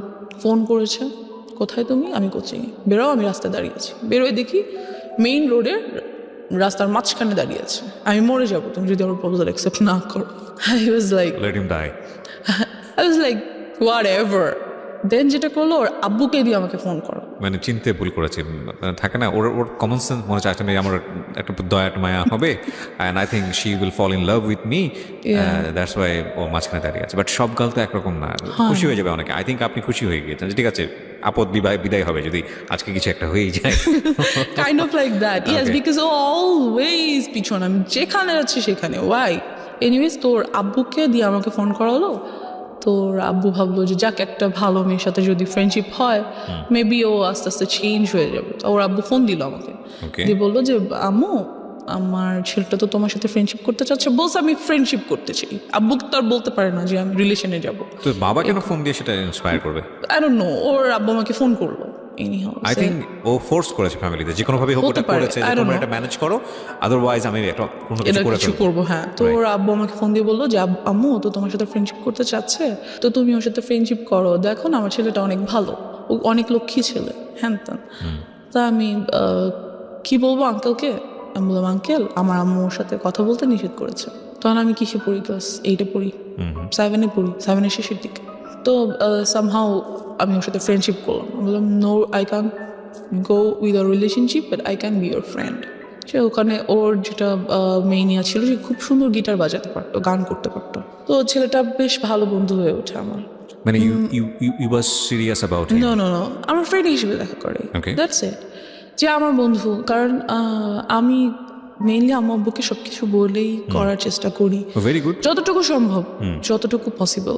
বিকজ আম্মু আব্বু তো অলওয়েজ বিজি থাকে। যাই হোক, তো একদিন অফিস থেকে আসার সময় আম্মু আমাকে ফোন করে যে তুমি কোথায়? তো আমি তো কোচিংয়ে ছিলাম সন্ধ্যায়, সেখান থেকে গান বাজনা করতে যাবো এমন কিছু, বা আড্ডা দিতে যাবো। তো আমি আম্মুকে বলি, আম্মু আমি অমুক জায়গায় আছি, তুমি আসো। তো আম্মু আসার পর আমি সবার সাথে মিট করাই, নট ওর সাথেই দেখা করাতে হবে, সবার সাথেই দেখা করাবো, বন্ধু বান্ধব সবার সাথে। তো বাট আমি ওর সাথে পরিচয় করিয়ে দিই আম্মুকে স্পেশালভাবে। আম্মু, এটা আমার বন্ধু। তো ওর কাছে মনে হয় যে no, she is so serious about me. আম্মুর সাথে আমাকে পরিচয় করে দিছে, তার মানে তো শেষ আমি। অ্যান্ড ও এমন কোনো ছেলে ছিল না যে খুব কারো ব্যাপারে সিরিয়াস হয়ে যেতে পারে, এমন কেউ ছিল না। সো আমাকে ফোন দেয় পরের দিন সকাল, ফোন দিয়ে বলে দ্যাট আমি তোমার সাথে আর কোনো রিলেশনশিপ রাখবো না। তোমার আমার মধ্যে তো কোনো রিলেশনশিপ নাই, we are just friends, right? যে whatever, I'm ditching you, you're dumped by me, এমন কিছু। লাইক তুমি কি আমাকে ইনসাল্ট করার জন্য এটা বলছো? যেটাই ভাবো, তুমি আমাকে আর নেক্সট টাইম কল দিবা না, আমার সাথে কোনো কন্ট্যাক্ট করার ট্রাই করবা না, দ্যাটস ইট। আমার এত বিরক্ত লাগে যে ওয়াই ডিড আই ডু? তুমি আমার জন্য পাগল ছিলা, রাস্তার মাঝখানে যে দাঁড়ায় থাকতাম, যদি রিলেশন করি, এখন হঠাৎ করে বলতেছো আমি তোমার সাথে কল না দিই। কি করছি আমি? আমার ফল্টসটা কোথায় আমি বুঝতেছি না। দেন হোয়াটএভার, আমি ওটা বাদ দিয়ে দিই। একদিন যেটা হয়, খবর আসে যে ওকে অ্যারেস্ট করে ফেলা হয়েছে, because he was dealing drugs. তো ওকে পুলিশ অ্যারেস্ট করে, এই অবস্থায় রেড হ্যান্ডেড ওকে অ্যারেস্ট করা হয়। সো কোন ক্লাসে ছিলেন আপনি তখন? তখন আমি 8-এ পড়ি। ক্লাস 8-এ পড়েন। ও কোন ক্লাসে পড়ছিল? ও maybe intermediate or something like that. যাই হোক, তো আমি ওর আব্বুকে ফোন করি যে আঙ্কেল এরকম এরকম এটা হয়েছে, হ্যান ত্যান। তো আঙ্কেল বলে যে না, আমি যাব না। যাই হোক গিয়ে বলছি, আঙ্কেল আপনি আমাকে ফোন করে আপনি শেষ ধরে ফ্রেন্ডশিপ করতে বলছেন, ও এত ভালো ছিল, তা আজকে ওকে পুলিশ কেন নিল? নিচ্ছে যখন আমি আপনাকে জানাচ্ছি আপনি যেতে চাচ্ছেন না, এখন আমাকে কি করতে বলেন? আমি কি করবো? তোমার কিছু করতে, বাট ওর বন্ধুরা আমাকে বারবার ফোন করছে যাতে আমি 10,000 টাকা নিয়ে যাই। বুঝতে হবে আমি ক্লাস 8-এ পড়ি, আমার কাছে 10,000 টাকা কোত্থেকে আসবে? Right. It's not possible for me. ওই মুহূর্তে আমি যেটা করি, আমার কানে দুটো দুল ছিল গোল্ডের, আমি এগুলো সেল করে 9,000 something. Why you sell? Cause আপনার তো তখন অলরেডি ওর সাথে ব্রেকআপ তো বলে না, হ্যাঁ, মানে একটা আমি দূরত্ব কথা তৈরি বলবো না বা সামথিং ঝগড়া, আই ডোন্ট নো। আমার কাছে কেন যেন মনে হচ্ছিল যে আমার ওকে ওখান থেকে নিয়ে আসা উচিত। ওকে। আমার মনে হচ্ছিল যে মেবি এটা আমার করা উচিত কোনো কারণে, Okay. এটা আমি ফিল করছি। ওকে। যাই হোক, তো আমি সেল করি এটা, বাকি ওই টাকাটাই আমি ওর বন্ধুদেরকে দিয়ে দিই। তো ওকে নিয়ে আসে। দেন যেটা হয় যে ওর কাছে অনেকগুলো ড্রাগস প্রোডাক্টস ছিল, লাইক কিছু ট্যাবলেটস ছিল, pink, green, yellow, those are kind of ইয়াবা, আর কিছু আর বটল ছিল, ইনজেকশন মেডিসিনের যে বটল। কি পুলিশ পেয়েছে ওর কাছ থেকে? হ্যাঁ। নাকি ও আপনি পরবর্তী না ওর না কাছ না, থেকে ওগুলো দেখেছেন? ওগুলোর বাসায় ছিল। আচ্ছা। ওকে তো জামিন দিয়ে নিয়ে আসা হয়, বাসায় নিয়ে এসে। আপনি টাকা নিয়ে কোথায় যান? টাকা নিয়ে আমি কোথাও যাই না, ওর বন্ধুরা আমার বাসার সামনে থেকে এসে টাকাগুলো নিয়ে যায় ওকে। আর ওকে নিয়ে আসে। আচ্ছা, এটা পরবর্তী কাহিনী। মানে তার মানে আপনি নিশ্চিত ছিলেন না যে আসলে ওদেরকে পুলিশ ধরেছে কিনা? হ্যাঁ, আমি জানতাম, আমি প্রত্যক্ষ দেখিনি ওকে, যে আসলে C this is another thing. মানে এমনও তো হতে পারে যে ওরা আপনার কাছ থেকে টাকা নেওয়ার জন্য সিস্টেম করেছে। বলেছে। হ্যাঁ, হতে Okay. পারে। জানি না কেন যেন আমার মনে হচ্ছিল যে আমার ওকে হেল্প করা উচিত, দ্যাটস ওয়াই আমি কাজটা করেছি। How did you sell your কানের দুল? কিভাবে সেল করলেন? আমার যে বেস্ট ফ্রেন্ডটা ছিল বললাম, হ্যাঁ, ওর কাছে ওকে sell- বলেছি যে এটা আমাকে সামাও, এটা আমার আজকে রাতের মধ্যে আমাকে সেল করে দিতেই হবে। ও আপনাকে সেল করে দিয়ে দিয়েছে? আমাকে সেল করে দিল। আমি জানি না ও কিভাবে কার কাছে সেল করছে, হতে মানে ও পারে। কখনো জিজ্ঞেস করেনি যে তুমি এটা কিছু জন্য সেল হ্যাঁ, করছো? জিজ্ঞেস করেছে। আমি বলছি যে don't ask anything, just I need to sell it, দাও। তো যেটা হয়, ওই ড্রাগস প্রোডাক্টসগুলো ওর বাসায় যেগুলো ছিল সেগুলো ওর একটা বন্ধু আমাকে এনে দেয়, যে ব্যাগ দেয় আর কি। পরে আমি খুলে দেখি এগুলো আছে। আমাকে ব্যাগে কি কিসের জন্য আপনাকে দেয়? আমার কাছে রাখার জন্য দেয় এবং বলে যে প্লিজ এগুলো তোমার কাছে কয়েকদিন রাখো, এই ব্যাগটা আমরা কিছুদিন পরে এসে নিয়ে যাবো। ও তখন কোথায়? ও তখন যেদিন আমি যখন টাকা দিচ্ছি তখন ওটা আমাকে দেয়, আচ্ছা। ব্যাগটা আমাকে দেয় রাখার জন্য। যে যদি পুলিশ ওদের বাসায় সার্চ করে তাহলে এগুলো পাবে, আর যদি ওদের বাসায় পায় তাহলে ওর বাবা মাকেও অ্যারেস্ট করা হবে। ওকে। ওর কাছে অল্প কিছু জিনিস পাওয়া গেছে, জন্য ওকে জামিন করা সম্ভব, বাট যদি এগুলো পায় তাহলে অনেক প্রবলেম হবে। সেটা হয় আমাকে দিয়ে যায়। তো ওর রাতে ওখান থেকে আমি কিছু জিনিস আমি রেখে দিই। কি মেন্টালিটিতে এটা করেছি, কেন ভালো লাগলো, আর অন্য কেন আপনি রাখলাম বুঝতেন যেগুলো ড্রাগ? না, আমি জানতাম না ওগুলো কি, বাট আমি রেখেছি।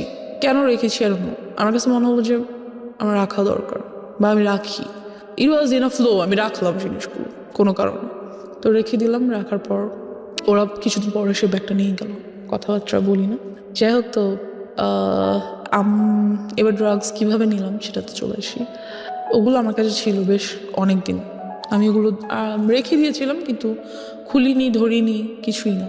যেটা হয় যে একদিন রাতে আম্মু আমাকে খুব বকা দিচ্ছিল, তখন আম্মু আমাকে একটা ছোট সেলফোন কিনে দেয়, ছোট্ট একটা, যাতে কোচিংয়ে গেলে বা কোথাও গেলে কথা বলা যায়। তো ওটা আমি টিপাটিপি করছিলাম, মেসেজেস দেখছিলাম। তো আম্মু এসে দেখে আমি বইয়ের সামনে রেখে ফোন ইউজ করছি। আম্মু খুব বকা দেয় আমাকে, প্রচণ্ড বকা দেয়। অ্যান্ড আমার পাস্ট নিয়ে অনেক কথা বলে, লাইক কখনোই তোমাকে নিয়ে আমি কোনো শান্তি পাই নাই, তুমি সবসময় আমাকে প্রবলেমস ক্রিয়েট করছো আমাদের লাইফে, তুমি এটা করছো সেটা করছো, হ্যান ত্যান, খুবই বকাবকি করে। তো এক পর্যায়ে আমি আমার উপর খুব চিল্লাই, ইট ওয়াজ মাই ফল্ট অর সামথিং, আমি করেছি ইচ্ছা করে, সামথিং লাইক দ্যাট। তো আম্মু যেটা করে, আমার ফোনটা নিয়ে ভেঙে ফেলে অ্যান্ড আমাকে রুম বাইরে থেকে লাগিয়ে চলে যায়। খুব বিরক্ত লাগে ব্যাপারটা, আমার খুব মেজাজ খারাপ লাগে যে আমি কেন আমার সাথে এই কাজটা করলো উইদাউট এনি রিজন। হঠাৎ করে এসে ফোনটা নিয়ে ভেঙে আমার সাথে রাগারাগি চিল্লাচিল্লি। আমি তো কিছু করিনি। কোন ক্লাসে তখন?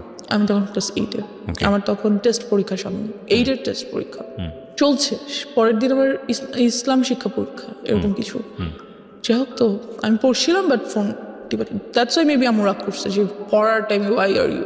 ঠিক আছে, সেটা তুমি বকা দিতে পারো যে ফোন কেন নিয়ে রেখেছো, বাট শি ওয়াজ লাইক তুই এটা করছিস ওটা করছিস। তো আম্মু আমাকে রেখে চলে গেল। রাতে খাবার দিল, খেলাম না, ঘুমাতে যাব। আম্মু ওদিন আমার সাথে আমার রুমে ঘুমাবে, সে ঘুমাচ্ছে। তো আমার ব্যাপারগুলো এত খারাপ লাগছিল যে আসলেই মেবি আমি আমার আব্বুর লাইফে অনেক বড় একটা প্রবলেম। আমার জন্য হয়তো বা আসলেই তারা অনেক সাফার করছে, যেহেতু আমার জন্য পুলিশের কাছে যেতে হয়েছে, এলাকায় প্রবলেম হয়েছে, a lot of things they had to suffer for me. So I was like আমার মেবি বাসা থেকে চলে যাওয়া উচিত, হয়তো আমি না থাকলে আব্বু আম্মুর কোনো প্রবলেম হবে না। তো তারা কি বলবো, তাদের সব প্রবলেম সলভ হয়ে যাবে, আমি হয়তো তাদের প্রবলেম। আমি যেটা করলাম, রাত্রে প্রায় 1:30টার দিকে ঘুম থেকে উঠে বাসা থেকে বের হয়ে গেলাম। And you don't know আপনি কোথায় যাচ্ছেন? নো আই ডোন্ট নো, আমার জাস্ট মনে হচ্ছিল আমি হয় মারা যাবো, আদারওয়াইজ এই বাসায় থাকবো না। ওকে, বিকজ আমি হচ্ছি এই বাসার প্রবলেম, আমি নাই তো বাসাটা শান্তি থাকবে। বিকজ আম্মুর কথা আমার এমনই মনে হচ্ছিল। তো আমি বের হয়ে গেলাম, বের হয়ে রাস্তায় একটু সামনে যেয়ে বসে রইলাম, একটা বাসার সামনে বসে রইলাম। তো তখন মনে হচ্ছিল যে না, বাসায় চলে যাই, বাসায় চলে যাই। আম্মা ঘুম থেকে উঠার আগে বা এটা জানতে পারার আগে যে আমি বাসায় নেই, আমি বাসায় চলে যাই। আর ভাবলাম না, যাবো না। Like I was confused and এর মধ্যে অনেক রাত হয়ে গেছে। তো যেটা হলো, আব্বু ঘুম থেকে উঠে গেল এবং দেখলো আমি নেই। এলাকায় কিছু লোককে ফোন দিল, এক পর্যায়ে অনেক টাইম হয়ে গেল আর কি, প্রায় ভোর হয়ে এসছে। তখন আব্বু পুলিশকে ফোন করলো, আব্বু পরিচিত ছিল থানার পুলিশদের সাথে। সো ফোন করলো যে দেখেন কোথাও আছে কিনা। তো টহলদার যে পুলিশরা ছিল আমাকে পেলো অ্যান্ড বাসায় নিয়ে আসলো। অ্যান্ড আব্বু আমাকে কিছুই বললো না, কোনো বকাঝকা করলো না, কিছু করলো না। বিকজ আব্বু নিউ দ্যাট আম্মু আমাকে এমন কিছু একটা বলছে যার জন্য আমি কাজটা করছি। তো আব্বু আমাকে জাস্ট বললো যে নেক্সট টাইম যদি কখনো তুমি বাইরে যেতে চাও, রাতে ঘুরতে যেতে ইচ্ছে করে, তাহলে বাবাকে বলবা, আমি তোমাকে নিয়ে যাবো। I was like wow great. But আমার এইটাতে হয়তো আমার ফিল করা উচিত ছিল যে না, বাবা আমাকে একটা চান্স দিছে, I should take it. But আমার কেন যেন খুব বিরক্ত লাগছিল, বকা দিল না কেন আমাকে? আমি রাতের বেলা বের হয়ে গেছি, আমাকে অবশ্যই বকা দেওয়া দরকার ছিল, দিল না কেন? কেমন যেন লাগছিল। এরপর থেকে যেটা হলো, আম্মুর সাথে আমার আর কোনো কমিউনিকেশন হচ্ছে না, কথাবার্তা হচ্ছে না। আর আমার খুব মাথা ব্যথা হতো, মনে হতো যে মাথা ব্যথায় মাথা ফেটে যাচ্ছে, এত মাথা ব্যথা হতো।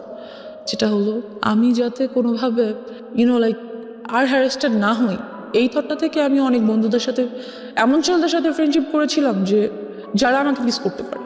করার কারণ হচ্ছে এটা যে ওরাই যখন আমার ফ্রেন্ড হবে, তখন ওরা আর আমাকে টিস করবে না বা আমাকে কোনো প্রবলেম করবে না। তো ওদের মধ্যে থেকে একজন আমাকে বললো কি যে তুই সিগারেট খা, সিগারেট খেলে যেটা হবে, মাথা ব্যথা করবে না। তো আমি সেই কাজটাই করলাম, সিগারেট খেলাম। অ্যান্ড ফিলিংসটা এমন ছিল যে হ্যাঁ, খুব মাথা ঘুরতেছে, কিন্তু একটু পরে আর মাথা ব্যথা করছে না। পৃথিবীর অন্যতম জঘন্য জিনিস, এবং এটা যারা খায় প্রথম আমি একটু বলে নিই, বিকজ এই ফ্যান্টাসিতে সবাই থাকি আমরা টিনেজ বয়সে। আমি যদি একটা টান দিইনি তা না, সে কারণেই বলছি। এর চেয়ে জঘন্য জিনিস আমার কাছে মনে হয় না। এটাতে মানুষ কেন নেশা, অন্যান্য ড্রাগসগুলোর ক্ষেত্রে কি হয় আমি জানি না, কোনো ফিল নিশ্চয়ই আসে, কিন্তু এটাতে তো কোনো ফিল আসার কোনো লজিকই আমি খুঁজে পাই না। একটা খুব কটু গন্ধযুক্ত একটা ধোঁয়া, এবং এটা মানুষ ভিতরে কেন যে নেয়, এবং নেয়ার পরে যে মুখের যে গন্ধ, এইগুলো এদের কাছাকাছি যাওয়া যায় না। আই এম সরি, মানে ইটস ভেরি এম্বারেসিং। এটা কোনোভাবেই মানে খাদ্যযুক্ত একটা জিনিস হইতে পারে না, কোনোভাবেই না। এই অখাদ্য এটা, এবং এত বেশি অখাদ্য, এটার ভিতরে মানুষ হুদাই অকারণে ব্রেন থেকে একটা ট্রমা, মানে এই পার্টিকুলার জিনিসের প্রতি মানুষ তৈরি করে যে না, এটা খাইলে এরকম একটা ফিল হয়, এটা খাইলে সিগারেট ছাড়া একটা কবিতা আসতেছে না, সিগারেট ছাড়া এটা হচ্ছে না, সিগারেট ছাড়া বাথরুম হচ্ছে না। ফালতু থিং, নাম্বার 1 ফালতু থিং, এত দুর্গন্ধযুক্ত জিনিস। জি বলেন। এনিওয়েজ, তো যেটা হয়, সিগারেট খাওয়া শুরু করে দিই আস্তে আস্তে। আর ওই পিরিয়ডটাতে আমার আর রাতে ঘুম আসে না। How do you smoke? Because আপনার তো ফ্যামিলিতে এটা জানানোর কোনো সুযোগ আমি নেই। ওই যে বললাম, ক্লাস 8 পড়া অবস্থায় আপনি স্মোক করেন, রাইট? বাসায় যার যার রুম আলাদা, কেউ কারোর রুমে যাচ্ছে না। আর রাতে তো সবাই ঘুমিয়ে যাচ্ছে, আমি আমার রুমে আছি। Like so you locked your room? No, I never lock my room, because আম্মু মাঝে মাঝে আসে। বাট রুম সবাই ঘুমিয়ে গেলে কিন্তু কেউ হাঁটলে সাউন্ড পাওয়া যায়। আপনি বুঝতে পারেন যে কেউ আসলে আমি ফেলে দিই, ফ্যান ছেড়ে একটু স্প্রে করে দিই, দ্যাটস ইট। এটা আমাকে ওরা শিখিয়ে দিয়েছে, এরকম করলে কোনো স্মেল পাবে না। হ্যাঁ, চকলেট রাখা যায় সাথে, তা আব্বু বুঝে না। আর আসলে তারা আসেও না, যেহেতু আমার রাতে ঘুম আসে না, কোনোভাবেই আমার ঘুম আসে না। ঘুম আসলেই আমি আজেবাজে স্বপ্ন দেখি, চোখ বন্ধ করলেই আমি দেখি that someone is trying to do something with me, they are like holding me, আমাকে দুই দিক থেকে দুইজনে ধরে টেনে ছিঁড়ে ফেলতেছে। ভয়ানক সব স্বপ্ন দেখি, লাইক আমি ঘুমাতে পারি, ঘুম আসলে ঘুম ভেঙে যায়। আজেবাজে স্বপ্ন দেখে। তো আমি এরকম একদিন রাতে ঘুমাচ্ছি, এমন একটা স্বপ্ন দেখলাম। স্বপ্নটা দেখে আমার এত ভয় পেলাম, ঘুম থেকে উঠে আমি ওই যে জিনিসগুলো এনে রেখেছিলাম ছেলেটার ব্যাগ থেকে, সেখান থেকে একটা বটল নিয়ে ইয়াটা খোলার চেষ্টা করি, কিন্তু এটা খোলা যাচ্ছিল না, ক্যাপটা। তো বুঝতে পারি যে ওটা সিরিঞ্জের সুইটা ঢুকিয়ে টান দিয়ে খুলতে হবে। So I did this, but আমি ওটা বডিতে পুশ করি না, যেটা করি গ্লাসে, মানে নেই, একটা ছোটো গ্লাসের মধ্যে নিয়ে আমি ওটা খাই ওই দিন রাতে। যেটা হয় যে ওটা এতটা তিতা ছিল, আর খাওয়ার ঠিক 10 থেকে 15 মিনিটের মধ্যে আমি সেন্সলেস হয়ে যাওয়ার পর আব্বু আম্মু সামাও মেবি আমাকে রাতে দেখতে এসেছিলো যে ঘুমাচ্ছি কিনা, ঠিক আছে কিনা, একটু বাদে আর কি। আমি সেন্সলেস হয়ে যাওয়ার কিছুক্ষণ পর তো দেখে আমি মাটিতে শুয়ে আছি, ফ্লোরে। তো তারা এসে দেখে, আব্বু আমাকে ধরে সোজা করে দেখে আমার মুখ থেকে ফেনা বের হচ্ছে। দেখে আমাকে সাথে হসপিটাল নিয়ে যাওয়ার পর হোয়াট ওয়াজ ইট, কি ছিল? I don't know, maybe some drug product যেটা বডিতে নিতে হয়, অফকোর্স, যেহেতু ইনজেকশন ইয়াগুলোতে ছিল, বটলগুলোতে ছিল। সেটা আপনি খেয়ে ফেলেছেন? হ্যাঁ, সেটা আমি খেয়ে ফেলেছি। আমি বুঝতে পারিনি যে জিনিসটা আসলে যে কী ধরনের ড্রাগ প্রোডাক্ট, বুঝতে পারছিলাম না। যেটা হয় তো নিয়ে ওয়াশ করে বাসায় নিয়ে আসি, 2 দিন হসপিটাল থেকে বাসায় চলে আসি। এরপর থেকে আমি কেউ যেন আমার ভালো লাগে না, আমি রাতেও ঘুমাতে পারি না, দিনে আমার কিছুতেই শান্তি লাগছে না, কিছুতেই আমি থাকতে পারছি না। যেটা শুরু করি, সিগারেট তো খাই, সাথে ফ্রেন্ড সার্কেলরা আমাকে বিভিন্ন ধরনের মদ এনে দেয়, ওগুলো খাই, বাট তাহলে আমি ঘুমাতে পারি। যেটা ঘুমাতে পারি বলতে কি, মানে সেন্স থাকে না কোনো, ঘুমিয়ে যাই, সকালে উঠি, এই ঘুম বলা যায় না এটাকে আর কি। তো এভাবে করতে করতে এক পর্যায়ে যেটা হয়, আমার হেলথ খুব খারাপ হয়ে যেতে থাকে। তো আমি বুঝতে পারি that whatever I am doing is not good for me. কী করবো, ভাল লাগছিল না, এগুলো ছাড়া কোনোভাবেই থাকতে পারছিলাম না। এর বাহিরে আরও কিছু ড্রাগ প্রোডাক্টস ট্রাই করতে চাই, মেবি ওগুলোর দ্বারা এগুলো ওভারকাম করতে পারবো। এমন একটা থট ছিল যে হয়তো ওগুলো যদি আমি ট্রাই করি তাহলে হয়তো এগুলো ওভারকাম করতে পারবো, এমন একটা ব্যাপার। তো একদিন একটা ফ্রেন্ড বলে যে ঠিক আছে, তোকে আজকে ইয়াবা ট্রাই করাবো, তার জন্য অমুক ফ্রেন্ডের বাসায় চল, ওর বাসায় আজকে আব্বু আম্মু থাকবে না। ওকে, দেন ওরা অনেকগুলো ছেলে সবাই, আর আমি আর একটা মেয়ে আমার সাথে, আর একটা ফ্রেন্ডের ওয়াইফ, ওরা বিয়ে করে ফেলছে, এরকম কিছু। তো আসলো, ওরা সবাই ইয়াবা ট্রাই করছে। তো যখন আমার টার্ন আসলো আর কি, আমার কাছে খুব ভয় লাগছিল যে আমি কি আসলে এটা করবো, কারণ যেটা নেওয়ার সাথে সাথে আমি দেখতেছিলাম সবাই শুয়ে পড়তেছে, যেইটা ট্রাই করতেছে শুয়ে পড়তেছে, লাইক সেন্সলেস হয়ে যাচ্ছে আর সামথিং, নেশাগ্রস্ত হয়ে যাচ্ছে। তো আমার খুব ভয় লাগছিল যে আমি কি আসলে এটা করব। তো ভাবলাম যে করবো না, খুব ভয় পাচ্ছিলাম। ওখান থেকে চলে আসি সামহাও। ওরা আমাকে যেতে খুব মানা করে। তো ওদের মধ্যে থেকে 2জন অপরিচিত ছেলেও ছিল, ওরা নিচ্ছিল না, ওদের আমার আগে নেওয়ার কথা ছিল। 2টা কারণে আমি ভয় পেয়েছিলাম, ওদের আমার আগে নেওয়ার কথা ছিল, বাট ওরা নিচ্ছিল না। তো আমি ভাবলাম যে হতে পারে যে আমাকে এজন্য এখানে আনা হয়েছে যে আমি ড্রাগসটা নিব, then they are going to do something. আমার ব্রেনে শুধু এটাই কাজ করছিল, দ্যাটস আমি নিলাম না, চলে আসলাম ওখান থেকে। অ্যান্ড ড্রাগ অ্যাডিকশনের মধ্যে তাহলে কিছুই পড়ে না, শুধু পরে আমি খুব সিগারেট খেতাম অ্যান্ড এলাকায় সবাই এটা জানতো, আব্বুকে খুব বিচার দিত। তো একদিন আব্বু আমাকে সরাসরি এসে ধরার জন্য রাতে ঘুমায় না, বিকজ পাশের বিল্ডিংয়ে লোকের আব্বুকে এটা বলতো, সিগারেট খায় আমরা দেখি, হ্যাঁ ছাদে যেয়ে খায় বা বারান্দায় বসে খায় আমরা দেখি। তো একদিন রাতে আব্বু ঘুমায় না, আমি সিগারেট খাচ্ছি, এরই মধ্যে আব্বু রুমে এন্টার করে। আমি বুঝতে পারি না, বিকজ ফ্যান চলছিল, আমি খেয়াল করি না, শব্দ পাই না। তো আব্বু এসে আমার সামনে এসে দাঁড়িয়ে he says, you have cigarettes? I say yes. কিছু করার নেই, আমাকে তো দেখে ফেলেছে। দেন হি সেইজ, আমাকেও দাও, আমিও একটু খাবো। বাবা কখনো সিগারেট তো দূরের কথা, আব্বু চাও খায় না, কিছুই খায় না, কোনো ধরনের আউট ভাত বা নর্মাল খাবার ছাড়া আউট কোনো কিছু বাবা খায় না। হি সেইড, আমাকে একটু দাও, আমি খাবো।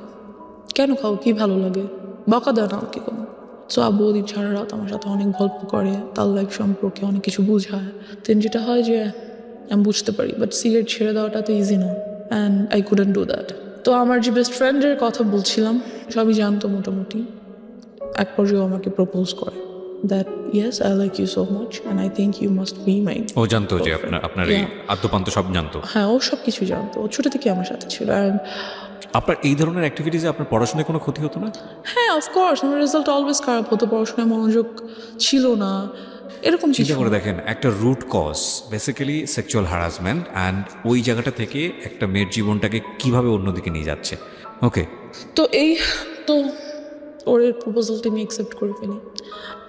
ও আমার ক্লাসমেট, বাট ও জানি না ও ইচ্ছা করে কি না, বা আল্লাহ প্রদত্ত হতে পারে, ওর সাথে থাকার কারণে দেখা গেছে আমি অনেক কিছু স্কিপ করতাম।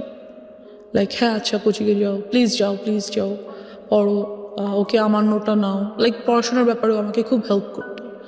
অ্যান্ড যেটা হতো যেই জিনিসটাতে আমি ভয় পেতাম, like if somebody touches me, আমি এটা কখনো নিতে পারতাম না যে কেউ আমাকে টাচ করতেছে। আমার কাছে এসে কোনো ছেলে বসলেও আমার বিরক্ত লাগতো, ভালো লাগতো না। আমার আমি হ্যালুসিনেট করতাম that he is coming towards me, trying to touch me, something like that. আমি মেন্টালি লাইক কী বলবো, উইক হয়ে যাচ্ছিলাম।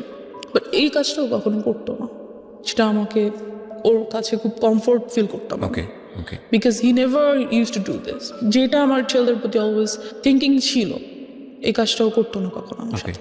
So he was like very friendly with me, helpful, lovable, something like that. তো নোট করে দিত, আমার সব নোটও করে দিত, হোমওয়ার্ক করে দিত, লাইক ও আমাকে ইন্সপায়ার করতো সব কিছুতে, আমাকে বুঝায় বলতো।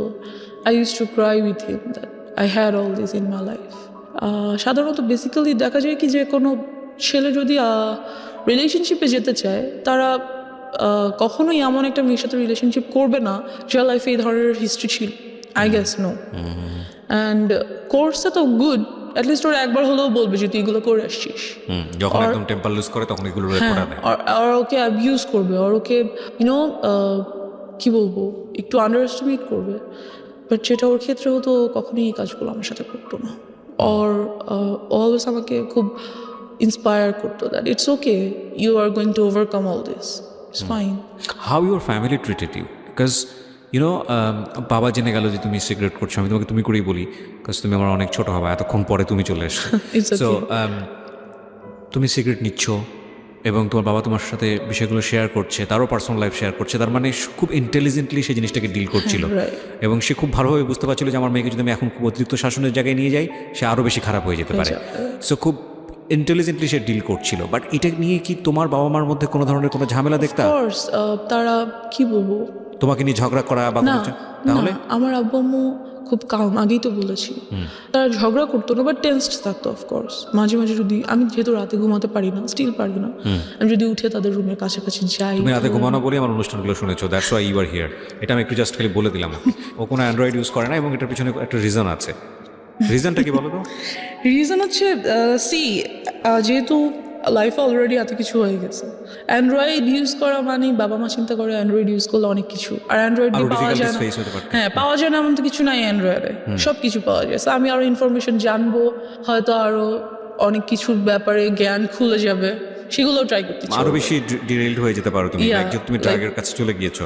সো দ্যাটস ওয়াই ওনারা বলেছে যে তুমি এটা থেকে দূরে থাকো, এবং আলটিমেটলি তুমি এটা এগ্রিও করেছো। অফকোর্স। সো তুমি তো আসলে অবাধ্য না, যেটা মনে হয়েছে। এবং তারপরেও এই বিষয়গুলো যখন ফ্যামিলি জেনে গেল, তোমাকে ড্রাগের কাছ থেকে সরানোর জন্য কি করেছে তারা? ড্রাগের কাছ থেকে, যেটা আমি বললাম যে ইয়াবাটা মাঝে মাঝে ট্রাই করতো। ওকে। তো ওটার জন্য আমাকে রিহ্যাবে পাঠানো হয়েছিল। এক পর্যায়ে তারা রিহ্যাবে পাঠালো? হ্যাঁ, যখন বাবা জেনে যায়। কোন ক্লাসে ছিলে তখন তুমি? 9-এ। ক্লাস 9-এ। আচ্ছা, তারপর? বেশি দিন আমি ছিলাম না অবশ্য সেখানে। বেশি দিন কি, আই মিন টু সে, ওখানকার ডাক্তারদের সাথে খুব কথাবার্তা হতো, আর যা ট্রিটমেন্ট ছিল বাসায় তা চলতো। বিভিন্ন ধরনের মেডিসিনস অ্যান্ড ট্রিটমেন্টস, ওগুলো বাসায় হতো। তারপর আস্তে আস্তে সেগুলো থেকে চলে যাই। অ্যান্ড আল্লাহর রহমতে আমি এখন কোনো কিছুই আর নিই না, nothing. I am totally out of it. এখন তো ফ্যামিলি সব কিছু জানে তোমার সম্পর্কে।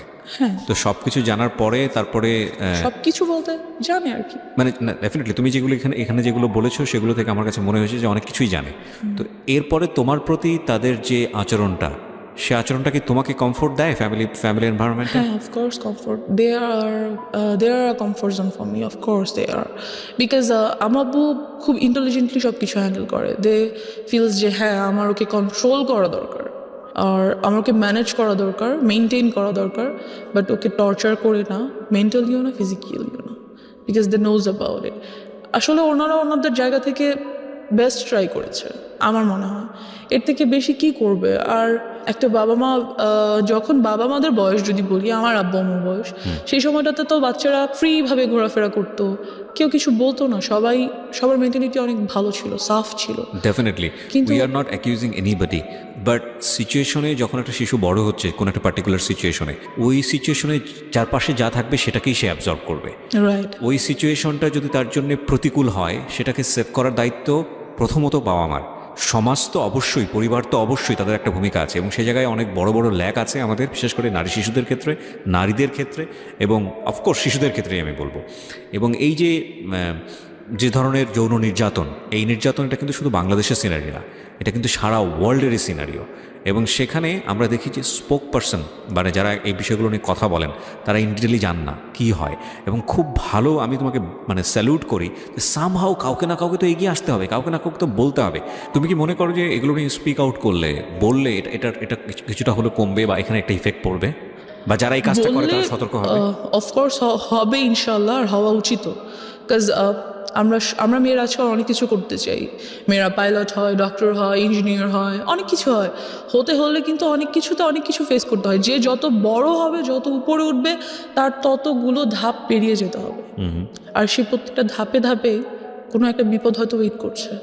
সে যদি নাই জানে যে কোনো একটা বিপদ আমার জন্য ওয়েট করছে আমার মতো, তাহলে সেটা সে ওভারকাম করবে কিভাবে, তাকে জানতে হবে। কিন্তু আমার জায়গাটা হচ্ছে ওইটাই, যে যারা সুযোগটা নিল, লাইক তোমার স্কুল টিচার, ইভেন গাড়ির ড্রাইভার, ইভেন তোমার বাসার কাজের লোক, ইভেন কাজের মিস্ত্রি, কেউই তো বাদ যায়নি, রাইট? তো তুমি কি মনে করো যে তোমাদের মতো যারা ভিকটিম আছে, যারা এইভাবে বিভিন্নভাবে হচ্ছে ফ্যামিলিতে টর্চার, এখানে একটা ছেলেও হতে পারে, হ্যাঁ, যেও হতে পারে, তো তাদের আসলে বলা উচিত, অন্তত ফ্যামিলিতে বলা উচিত, বেশি বেশি করে এই বিষয়গুলো অবশ্যই বলা উচিত, তাদের জানানো উচিত, তাদের প্রবলেমসগুলো শেয়ার করা উচিত। এতে করে যারাই কাজটা করছে তারা ভয় পাবে, রাইট, তাদের মনে হবে যে এই কাজটা যেহেতু এগিয়ে আসছে মানুষ সামনে, আমি নেক্সট টাইম করলে আমার শাস্তি হবে, রাইট, তাদের ভয় পাওয়া উচিত, এবং ভয় পাবে তারা বলবে। এবং আমিও বলতে চাই যে এই যে অন্ধ কুসংস্কার একটা সামাজিক মানসিকতা, যে ওনার মেয়ে এটা হয়েছে না জানি ওনার মেয়ে কত খারাপ, বা ওনার ছেলে এটা হয়েছে না জানি ওনার ছেলে কতটা খারাপ, এই না জানি থেকে আমাদেরকে বের হতে হবে। কে কি মনে করলো না করলো, সেই জায়গাটায় যদি কোনো ইনজাস্টিস থাকে, এবং সেই ইনজাস্টিসটাকে আপনি নিজের সম্মানের জায়গাটা থেকে যদি মনে করেন যে ওকে আমি এই ইনজাস্টিসটাকে মেনে নিচ্ছি নিজের সম্মানের জায়গা থেকে, ফাইনালি আপনার সম্মান থাকে না আসলে, এটা কোনো না কোনোভাবে এটা কিন্তু আপনি হ্যারাসমেন্টের শিকার হচ্ছেন। So you are right now 19, এবং আমি মনে করি যে জীবনে আরও অনেক অনেক অভিজ্ঞতা সামনে আছে, অ্যান্ড ইনশাল্লাহ it will be positive for you. আমি ডেফিনেটলি থ্যাঙ্কস জানাই তোমার বাবা মাকে, তারা তোমাকে অনেক লিবার্টি দিয়ে বড় করছেন, বাট এই জায়গাগুলো আমার মনে হয় না তোমার ক্ষেত্রে তুমি যে পরিমাণ সাফার হয়েছে, তোমার ইয়াঙ্গারের ক্ষেত্রে অতটা সাফার হওনি, কারণ তোমার একটা অভিজ্ঞতা ছিল, সো তোমার জায়গাটা থেকে তুমি ওকে শেল্টার দিতে পেরেছো। সো সেই জায়গাটা থেকে আমি মনে করি যে ডেফিনেটলি আজকের এই এপিসোডটা অনেকের জন্যই লার্নিং হবে, এবং আমি তোমার জন্য উইশ করি যে তোমার একটা বেটার ফিউচার হোক, এবং তুমি রাইট নাও 19, এবং তুমি অনেক ভালো পড়াশোনা করো, তোমার লাইফের যে এইম আছে সেই জায়গাগুলোতে তুমি খুব ভালো করো। আর দিন শেষে যাই কিছু করি না কেন, আমাদের একটা জিনিস মাথায় রাখতে হবে, we live in the society, we live in the family, এবং আমাদের যে প্রবলেমগুলো আছে সেগুলো হয়তো আমাদের কিওর করতে হবে, but we can deny our society, we can deny our family. So বাবা মা যাই কিছু করুক না কেন, যেটাই কিছু করুক না কেন, তারা আমাদের বেস্ট গিফট আমাদের দুনিয়াতে, এবং we have to respect them, এটা হচ্ছে শেষ কথা। So thank you so much আমার এখানে আসার জন্য, wish you best of luck. Thank you so much.